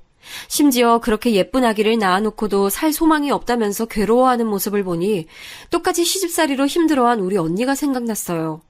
그나마 언니는 중간에 못 참고 판때기를 다 뒤집어서 지금 잘 살고 있지만 신우는 아무리 봐도 그럴 만한 깜냥이 아니거든요. 저렇게 혼자 삭히다가 자기만 속 터져서 쓰러질 타입이에요. 이건 아무리 봐도 아닌 것 같아서 이때 많이 어르고 달래면서 다시 자도록 했고 저는 새벽 내내 생각이 많아졌어요. 다른 이유로 저는 신우와 비슷한 시기에 매우 힘든 때를 지나고 있었는데 그때 신우가 저를 정말 정만케 감싸주고 도와줬었거든요. 이젠 제가 손 좀 뻗어서 도와야 하지 않을까 싶더군요. 그래서 아침에 출근하는 남편에게 이렇게 말을 했고 남편은 무척 놀랐습니다. 나 아무래도 안 되겠다 여보. 아가씨 저대로 안 돼. 진짜 심각해. 어제 일 내가 얘기해줬지. 그냥 놔두면 아가씨 큰일 나. 우리라도 맘 강하게 먹고 아가씨 살릴 생각해야 돼. 이렇게 말하면서 저도 큰 대책이 있는 건 아니었지만 저쪽 안사도는 정말 제정신이 아니었으니까요. 저랑 한번 대치해봤으니 그때 제가 겪은 걸 생각해보면 보통 영악하고 못돼 먹은 늙은 여우가 아니었어요. 말 하나하나 다 받아치고 밉살스럽게 말하고 철저히 약자라고 생각하는 며느리를 대할 때는 얼마나 살벌하게 굴었을까요? 그러니 멀쩡하고 예쁘게 시집간 신우가 맘고생이 심해서 10kg 가까이 빠지고 얼굴이 까칠해질 지경이겠죠. 어머니도 마음 아파서 어쩔 줄 몰라 하시는데 이 상황에서 손댈 방법은 이혼이라는 극단적인 방법밖에 없으니 다들 너무 신중해질 수밖에 없었어요. 이혼할 경우 저렇게 입김 세고 돈 있다고 못되게 구는 집이 순수하게 손주를 데려가게 해줄 리도 없고요. 그런데 어찌저찌 저도 제가 알려고 알게 된 사실은 아니었는데요. 정말 어떻게 이런 식으로 사실과 사실을 마주하게 되는 건지 아직까지 기가 막힐 따름이에요. 하늘도 우리 신우를 불쌍하게 여겼던 것일까요? 그렇게 독살맞게 부려먹고 요즘 같은 시대에 자기 친정도 못 들려보내도록 막던 저 사돈어른 말이에요. 그리 못되게 굴어댈 때는 언제고 나중에 우리 신우 앞에 무릎 꿇고 싹싹 비는 모양새가 됐지 뭐예요? 이렇게 일이 풀리기까지 본의 아니게 제가 할 일들이 좀 많긴 했지만 말이에요. 확실히 저렇게 고자세로 나오는 인간들은 꼬투리 잡힐 게 있어야지 잠잠하긴 해요. 그렇지만 그 꼬투리를 당장 어떻게 잡을 수가 있겠나 싶어 막연하던 차에 아주 중대한 사실을 하나 알게 된 거예요. 다름 아닌 사돈어른이 다닌다는 수영장 말이에요. 이런 곳들은 아주머니들, 할머니들 입김이 세기로 아주 유명한 곳이잖아요. 그래서 젊은 엄마나 젊은 여자들은 애지간해서 이런 쪽에 끼기 싫어하니까 잘 안 간단 말이죠. 그만큼 5, 60대 분들이 많이 다니는 데다가 평판이 안 좋기도 하니 그쪽을 뭔가 좀 알아보면 나오는 게 없을까 싶었어요. 우리 친정언니도 제 사정 듣더니 동의해주긴 하더라고요. 맞아. 다 그런 건 아니지만 보통 그런 아줌마들 다니는 수영장 보면 그 안에 파벌이 다 있다니까. 하나같이 다들 성질이 사나워. 게다가 그 나이쯤 되면 남편들이랑 사이도 안 좋고 젊은 수영 강사한테 잘 보이려고 찍어바르고 오는 아줌마들도 많아. 근데 내가 듣기에도 니네 신우네 시어머니는 진짜 역대급인 것 같아. 어떻게 아들 바람을 눈 감아주라고 시키냐? 며느리를 얼마나 바보 천치로 보는 거야? 그리고 난 니네 신우도 답답해. 어떻게 그런 말을 듣고 가만히 있냐고. 지 팔자 지가 꼬는 거야. 그런 소리 듣고도 앵하고 울고 있으니까 더 만만하게 보는 거라고. 우리 친정언니는 답답해서 이렇게 말을 하고 남들 눈에는 우리 신우가 그렇게 보일 수도 있다고 생각은 돼요. 하지만 세상에 그렇게 이성적이고 남들이 원하는 대로 딱딱 다 맞게 돌아가는 사람들만 있는 건 아니잖아요. 게다가 그 사돈어른은 직접 마주했을 때 정말 뭔가 말을 제대로 걸 수도 없는 엄청난 아우라가 풍겨나오는 사람이에요. 아주 싸나운 얼굴을 하고 있고 키도 크고 귀골이 장대한 데다가 엄청 뭘 주렁주렁 달고 있고 늘 입술도 새빨갛거든요. 누구건 기싸움에서 밀릴 수밖에 없는 몰골을 하고 있으니 우리 신우같이 순한 사람은 그냥 바로 밀려버리는 거죠. 애 때문에 이러지도 저러지도 못하고 당하고만 있는 신우를 보니 더 두고 보기 힘들어서 저는 바짝 상황을 조절해보기로 마음먹었어요. 신우 말로 그 사돈이 다니고 있다는 수영장은 제 친구네 친정엄마가 다니시는 고급 문화센터랑 같은 곳이었거든요. 집이 좀 잘 사는 친구였는데 얘한테 대충 사정을 말하고 우리 사돈 어른에 대해서 물어봤어요. 자기 엄마한테 물어봐 준다더니 하루쯤 지나서 연락이 왔더라고요. 들어보니 역시는 역시였어요. 사람이란 참 어딜 가도 똑같더라고요. 엄마한테 물어보니까 그 윤정자라는 아줌마 장난 아니라던데? 그 아줌마 진짜 성질도 엄청 세서 맨날 사람들이랑 싸우고 다니고 텃세 부리고 여왕벌 노릇한데 엄마도 몇 번 부딪혔는데 이제 같이 끼기 싫어서 얼마 전에 옮겼나 봐. 그리고 진짜 웃긴 얘기가 있는데 이후로 이어진 친구 말을 듣고 기함을 토하면서도 한편으론 잘됐다 싶어 침이 꼴깍 넘어가면서 막 긴장이 되더라고요. 그 아줌마 새로 오는 수영 강사마다 다 건드려 본다나 봐. 징그러 죽겠지 뭐야. 그렇게 젊은 30대 강사들한테 집착하고 장난 아니래. 다른 아줌마들이랑 엮일까 봐 지레 겁먹고 파벌 만들고 괴롭히고 말이야. 아니 환갑된 아줌마이자 할머니가 왜 그러는 거야? 아들 딸 며느리도 있고 손주도 있으면서 기가 막혀 진짜. 여기까지 얘기를 들으니 저는 더 기다릴 수가 없어서 그 부분에 대해서 자세히 캐봤어요. 똑같이 꼬투리 잡아서 덤비기에 이만한 주제가 어딨나 싶어서 놀랍기도 하고 스릴도 느껴지더라고요. 그러면서 고개가 끄덕여지는 게 나이 먹고 할머니가 돼서도 저렇게 딴짓거리를 하고 다니니 지 아들도 저러나 싶었어요. 게다가 어떻게 자식까지 낳아놓은 자기 아들이 딴 여자랑 놀아나도 놔두냐고요. 심지어 그걸 눈 감아주도록 우리 신우를 몰아붙이고 이후에는 자기 아들에게 그걸 또 일러바쳤나 봐요. 급기야 신우는 물리적인 행동을 당할 뻔한 상황까지 가서 극심한 트라우마가 생겼다더라고요. 아가씨, 그게 정말이에요? 아가씨한테 그런 일을 했다고요? 네, 언니. 근데 저 정말 무서워요. 이제 다 싫고 무서워요. 어떡하면 좋아요? 다 끝내고 이혼하고 싶은데 그러려니 우리 유준이가 마음에 걸려요. 저만 나가게 될 것 같아서요. 우리 유준이 없으면 저는... 여기까지 듣고 있으니 너무 가슴이 답답해져서 정말 민폐인 거 알면서도 친구네 엄마께 제가 직접 전화를 드렸어요. 저도 살다 별 오지랖을 다 부린다 싶었지만 이건 정말 근처에서 일어나는 일이라면 두고 보기 힘든 일이잖아요. 뭐라도 꺾어버리고 으름장을 놓을 수 있는 건덕지가 있다면 그게 뭐든 휘둘러서 사용하고 싶을 정도였어요. 제 친구네 엄마는 제가 직접 전화 걸어서 문의를 하니 놀라시더라고요. 대학 때까지는 자주 놀러갔었지만 그 후로 직장 생활하고 결혼하고 애 낳고 할 때까지는 거의 얼굴을 못 봤었거든요. 그래, 정인이? 얘긴 들었는데 뭐 하려고? 그 윤정자. 그 사람 나도 아주 질세 그래. 마주치기 싫어가지고 다른 데로 수영도 옮겼어. 니네 신우 사정이 딱하긴 하다만. 내가 뭘 할 수 있겠어? 이처럼 약간 난감해 하시기에 어쩔 수 없이 자세한 사정을 다 말씀드려가며 제가 뭐가 필요한지 정확히 말씀드렸어요. 아줌마, 상황이 이래서 제가 정말 아줌마 도움이 필요해요. 보니까 그 윤정자 그 사람 아주 대놓고 젊은 남자 강사들 찍어놨으니 건드리지 말라고 한다면서요.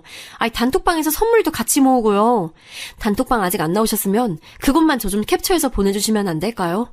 제가 아줌마 이름이나 이런 거 전혀 짐작하지 못하게 할게요. 제발 저 도와주세요. 그 집 며느리 진짜 큰일 나게 생겼어요. 그냥 단톡방 내용만 저한테 보내주시면 돼요. 제발 부탁드릴게요, 네? 하도 제가 졸라대고 어쩌고 하니 한 10여 분쯤 지나서 겨우 승낙해 주시더라고요. 그래, 알게 뭐야. 나도 어차피 썩 감정도 안 좋고 아주 가짠치도 않았어. 그 나이 먹고 가정 있는 여자가 뭐 세상 무서운 것도 없는 것처럼 그렇게 막 사나 싶더라고. 어차피 수영장도 옮겼고 마주칠 일도 없어. 그럼 내가 효진이 시켜서 그쪽에 보내줄게. 대신 진짜 내가 보내준지 모르게 해야 돼. 알았지? 이리하여 저는 단톡방 캡처본 몇 개를 받아보게 됐는데요. 혹시 몰라서 단톡방에서 그 윤정자 사돈 어른이 떠들어대는 내용과 함께 프로필 사진을 클릭했을 때 뜨는 전화번호까지 다 캡처를 받아뒀어요. 나중에 자기가 말한 거 아니라고 잡아뗄 수 있으니까요. 그리고 그 안에 도는 내용들은 참 기가 막히더라고요. 안에서 새는 바가지 밖에서도 샌다고 역시나 밖에서도 말 못되게 하는 건 여전했고요. 자기 아들보다 어린 젊은 강사 멋지다며 온갖 추잡한 표현과 치정극을 벌여가며 그 수영장 아줌마들에게 으름장 놓는 모습이란 아주 굉장했어요. 거기 내용들을 한번 첨부해 볼게요. 그 사돈어른이 떠들어댄 내용인데 차마 눈 뜨고 다 읽을 수 없는 내용이라 그나마 순화시켜서 적어봅니다. 워낙 민망한 표현들이 많았거든요. 우리 강사님 너무 멋지지? 공식적으로 내 애인이나 마찬가지니까 침바를 생각들 하지 마. 강사님도 나한테만 탁 붙어서 가르쳐주는 거 봤지?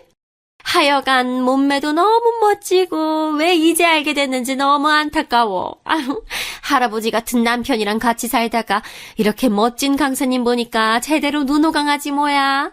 딱 10살만 젊었어도 새로 시집 갔을 거야. 자기들이 봐도 나 가능성 있어 보이지? 그리고 어제 보니까 미자씨 엄청 우리 강사님한테 들러붙더라. 적당히 들러붙어 머리채 잡히기 전에. 강사님은 내 거라고. 여기까지 읽고도 얼마나 기가 차던지 아니 나이 먹을 만큼 먹은 할머니 아줌마가 이게 뭔 추태인가요? 저는 이 사실에 대해서 따로 남편이나 저희 시어머니께 말씀드리진 않았고요. 신우에게 간단히 이야기를 했어요. 그리고 다짐도 받아뒀고요. 아가씨, 그래서 아가씨는 정말 이혼할 생각 있어요? 이혼할 각오가 없다면 저는 이 이상 도와줄 일이 없어요. 아가씨 각오가 중요해요. 유준이 데리고 나와서 살 생각 있으면 도와줄 거고 아니고 뭐 또 어영부영 덮고 살면서 참다가 골병나서 죽을 거면 전 못 나설 것 같아요. 어떻게 할래요? 그러자 신우는 그 말에 울음을 터뜨리면서 앞으로 살아갈 길이 무섭지만 이혼을 했으면 한다고 하더라고요. 이대로 저 혼자 유진이 키우는 것도 겁나지만 이렇게 사는 것보단 나을 것 같아요. 이혼 하고 싶어요, 언니. 하긴 비밀번호 누르는 소리만 들어도 기절할 것 같은 시어머니에 바람을 아무렇지않게 펴대고 그걸 지 엄마한테 일렀다고 손을 대는 남편에 어떤 여자가 그런 집에서 천년만년 살 수 있겠어요. 요즘 같은 세상에 말이에요.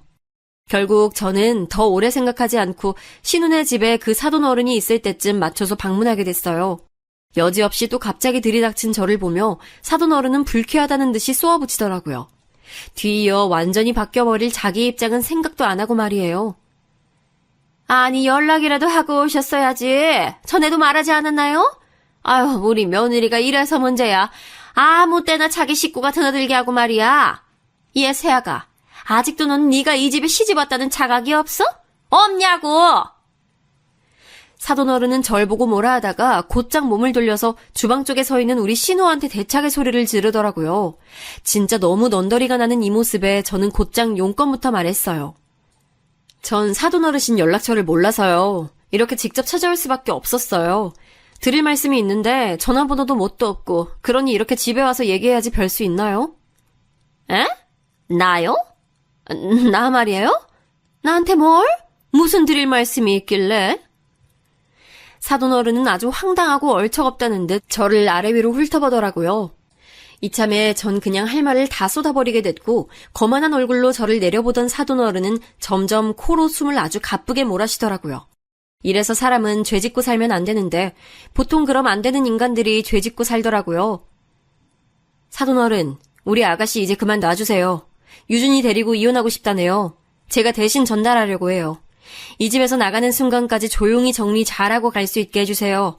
이게 제가 할 말이에요. 그간 사돈 어른의 잘난 아드님께서 저지르고 다닌 일이며 아가씨한테 함부로 한 거 다 알고 있어요. 이쪽 집 대표에서 왔으니까 그리 알아두세요.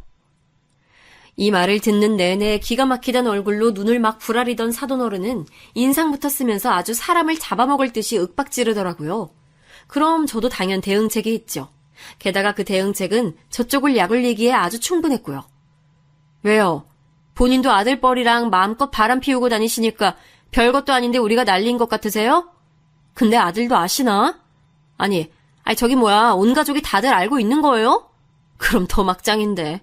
이딴 막장 집안에서 어떻게 애를 키우라는 거예요? 정신병자도 아니고. 뭐? 야, 너 지금 뭐라고 했어? 뭐? 사돈 어른은 그 자리에서 일어나더니 동공이 마구 흔들리면서 막 어깨까지 떨더라고요. 어찌나 목소리는 또 기차 화통 같은지 하여간 성량 엄청나다 싶었어요. 저요, 알 거 다 알고 왔어요. 이렇게 소리 지르고 일 키워서 그쪽 좋으실 일 하나도 없을걸요? 듣자 하니 여기 회사 가족이 다 같이 하는 거 아닌가요? 거기에 사모님이 젊은 수영 강사들이랑 맨날 놀아난다는 거 퍼뜨리면 어떻게 되는 거예요? 대체 뭔 스트레스가 그렇게 많으시길래 남편 놔두고 젊은 남자들이랑 놀아나고 그러고 며느리네 와서 아주 피를 말려 죽일 정도로 길을 잡고 사시냐고요? 자식들은 다 알아요? 아냐고요? 점점 세게 나가니 이후로는 그 쇳소리 같은 목소리 볼륨을 낮추고 아주 조근조근 화를 내더라고요. 그래봤자 칼자루는 제가 쥐고 있는데 말이에요. 그쪽이 뭘 안다고 그래? 대체 어디서 뭘 알고 그런 소리를 하는 거야? 저 어지간 시끄러우니까 나가! 나가! 뭘 나가요? 얘기가 안 끝났는데. 그런 식으로 얼버무리지 말고 얘기 똑바로 해요. 저요, 사돈 어른이 놀아난 증거 다 갖고 있어요. 우리 아가씨한테 하는 짓거리 진짜 못 참겠어서 벼르고 있었는데 알아서 이런 내용들이 굴러 들어오더라고요. 그러게 왜 그렇게 나이 먹을 만큼 먹으신 어르신께서 추접하게 사셨어요? 이거 확 다 아드님이랑 가족들 하는 회사 일까지 까버릴까요? 그럼 거기 남편분께서도 본인 마누라가 남자들이랑 놀아난 것도 다 덮고 사신대요? 그건 아닐 것 같은데. 사돈 어른도 돈 푼 없이 여기 시집 오신 거라면서요. 이쯤 얘기가 진행되자 오래도록 아주 불편한 침묵이 감돌게 됐어요. 누구 하나 먼저 입을 떼지 않고 서로 노려보며 절대 물러서지 않겠다는 얼굴로 말이에요. 그때 신우는 소파 쪽에 주저앉아서 힘없이 어깨를 구부리고 있었고 이 침묵이 너무 졸렬하고 짜증나게 느껴진 저는 입을 뗐어요. 긴 말 할 거 없고 우리 아가씨 이 집에서 나갈 거니까 그리 아세요. 짐 정리해서 데려갈 테니까 불편하게 하지 말고 나가주세요. 혹시 말귀 못 알아듣셨으면 제가 증거 몇 개 보여드려요? 보니까 단톡방에서 아주 세상 무서운 것 없이 거하게 노셨던데요. 저한테 제보해준 사람이 몇 명인지 몰라요. 여기 풀까요? 아니면 가족들 계신 곳에 다 프린트해서 쫙쫙 돌릴까요? 솔직히 이 말을 했을 때 저는 당장 눈앞에 보여달라고 할 줄 알았어요. 그러면서 저 성질대로 더 독서를 퍼붓거나 아니면 뭔 사단이 날 거라고 상상했죠. 저도 그만한 담력까지는 없기 때문에 약간은 긴장하면서 말을 했는데요. 너무 이해가 안 되는 건 그 뒤에 이어진 반응이었답니다. 보통은 애지간해서 저렇게 상대가 주장이 되면 한 번은 뭔지 보자면서 내놓으라고 하지 않나요? 근데 얼마나 자기도 찔릴 것들이 많으면 굳이 보여달라 소리를 안 하더라고요. 제가 저 정도까지 오픈한 내용만 듣고도 어느 정도 짐작이 됐나 봐요. 그냥 곧장 바로 무릎이 땅에 떨어질 정도로 엎드리더니 제발 가족들에게 오픈하지 말아달라고 사정을 하는 거예요. 그것도 싹싹 애타게 비는 게 아닌 아직 자존심은 남아있는 고자세로 말이에요. 저기 그쯤 하고 그만해줘요. 이런 걸로 뭘 이혼을 말해. 그리고 왜... 아무튼 내 얘기는 그쯤 해달라고. 가족들한테 보낸다든지 그딴 짓 하지 말라고. 그리고 그거 다 지워줘요. 이제 내가 문제없이 처리할 테니까. 점점 알아들을 수 없이 또 꼴에 자존심은 있어서 저런 횡설수설해대는 모양새를 보고 전 안 된다고 얘기했어요. 아니요. 이러나 저러나 아가씨는 이혼할 생각이었고요. 그러려던 차에 마침 사돈 어른이 저지르고 다닌 불장난들이 우리 눈에 띈 것뿐이에요.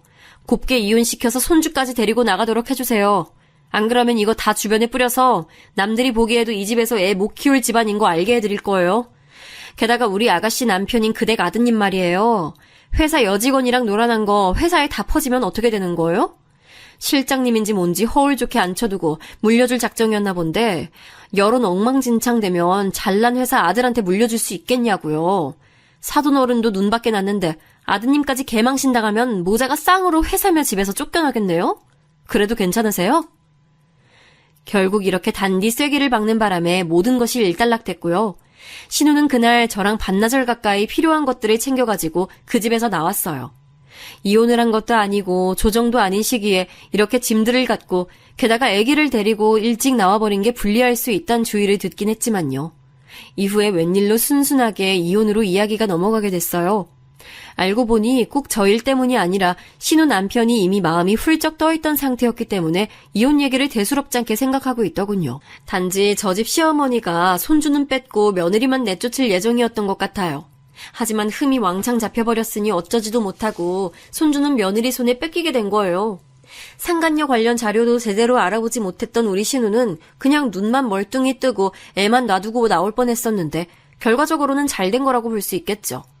이후 얘기를 신우한테 들어보니 참 모든 게 잘 됐고 속 시원하게 박살내줬다는 생각이 들었어요.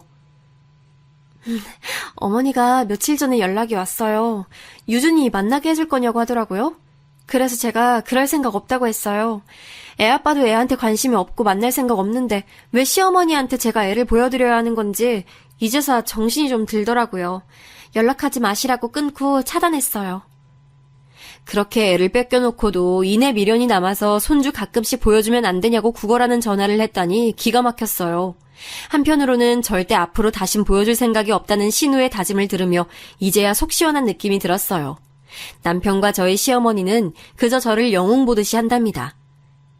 예, 연우애미야. 내가 정말 너 볼 낯이 없다. 그냥 이대로 눈 뜨고 딸 맨몸으로 쫓겨나는 꼴을 볼 뻔했어. 정말 너한테 너무 고마워서 어쩌냐, 아유, 고맙고 미안하다. 어머니는 이렇게 목매인 소리로 전화를 해오셨고 남편 역시 그 무뚝뚝하고 멋쩍은 표정으로 말하더라고요. 고마워. 내가 해줄 수 없는 걸 당신이 해줬어. 진짜 고마워. 이리하여 신우는 애를 데리고 친정에서 살고 있고요. 저희는 저희대로 열심히 살아가고 있어요. 저도 남일에 이 정도까지 에너지를 쏟아본 건 처음이자 아마 마지막이 될 것 같아요. 2번 다시는 간 떨리고 심장 약해서 못하겠더라고요. 하지만 정말 저에게는 마치 자매 마냥 잘해주고 자기 모든 것을 내어주던 신우인데 그렇게 당하고 사람이 피폐해지는 꼴을 그대로 두고 볼 수가 없었어요. 게다가 남편이 바람을 피웠는데 외려 적반하장으로 험한 꼴을 더 당하게 되고 이혼에 애까지 뺏길 뻔한 게 말이나 되나요? 나설만 해서 나섰고 한편으론 나선다고 다 해결되는 게 아닌데 잘 해결된 게 그저 다행이고 신기할 뿐입니다. 여기까지 제 얘기 들어주셔서 감사합니다. 모두들 좋은 하루 되세요.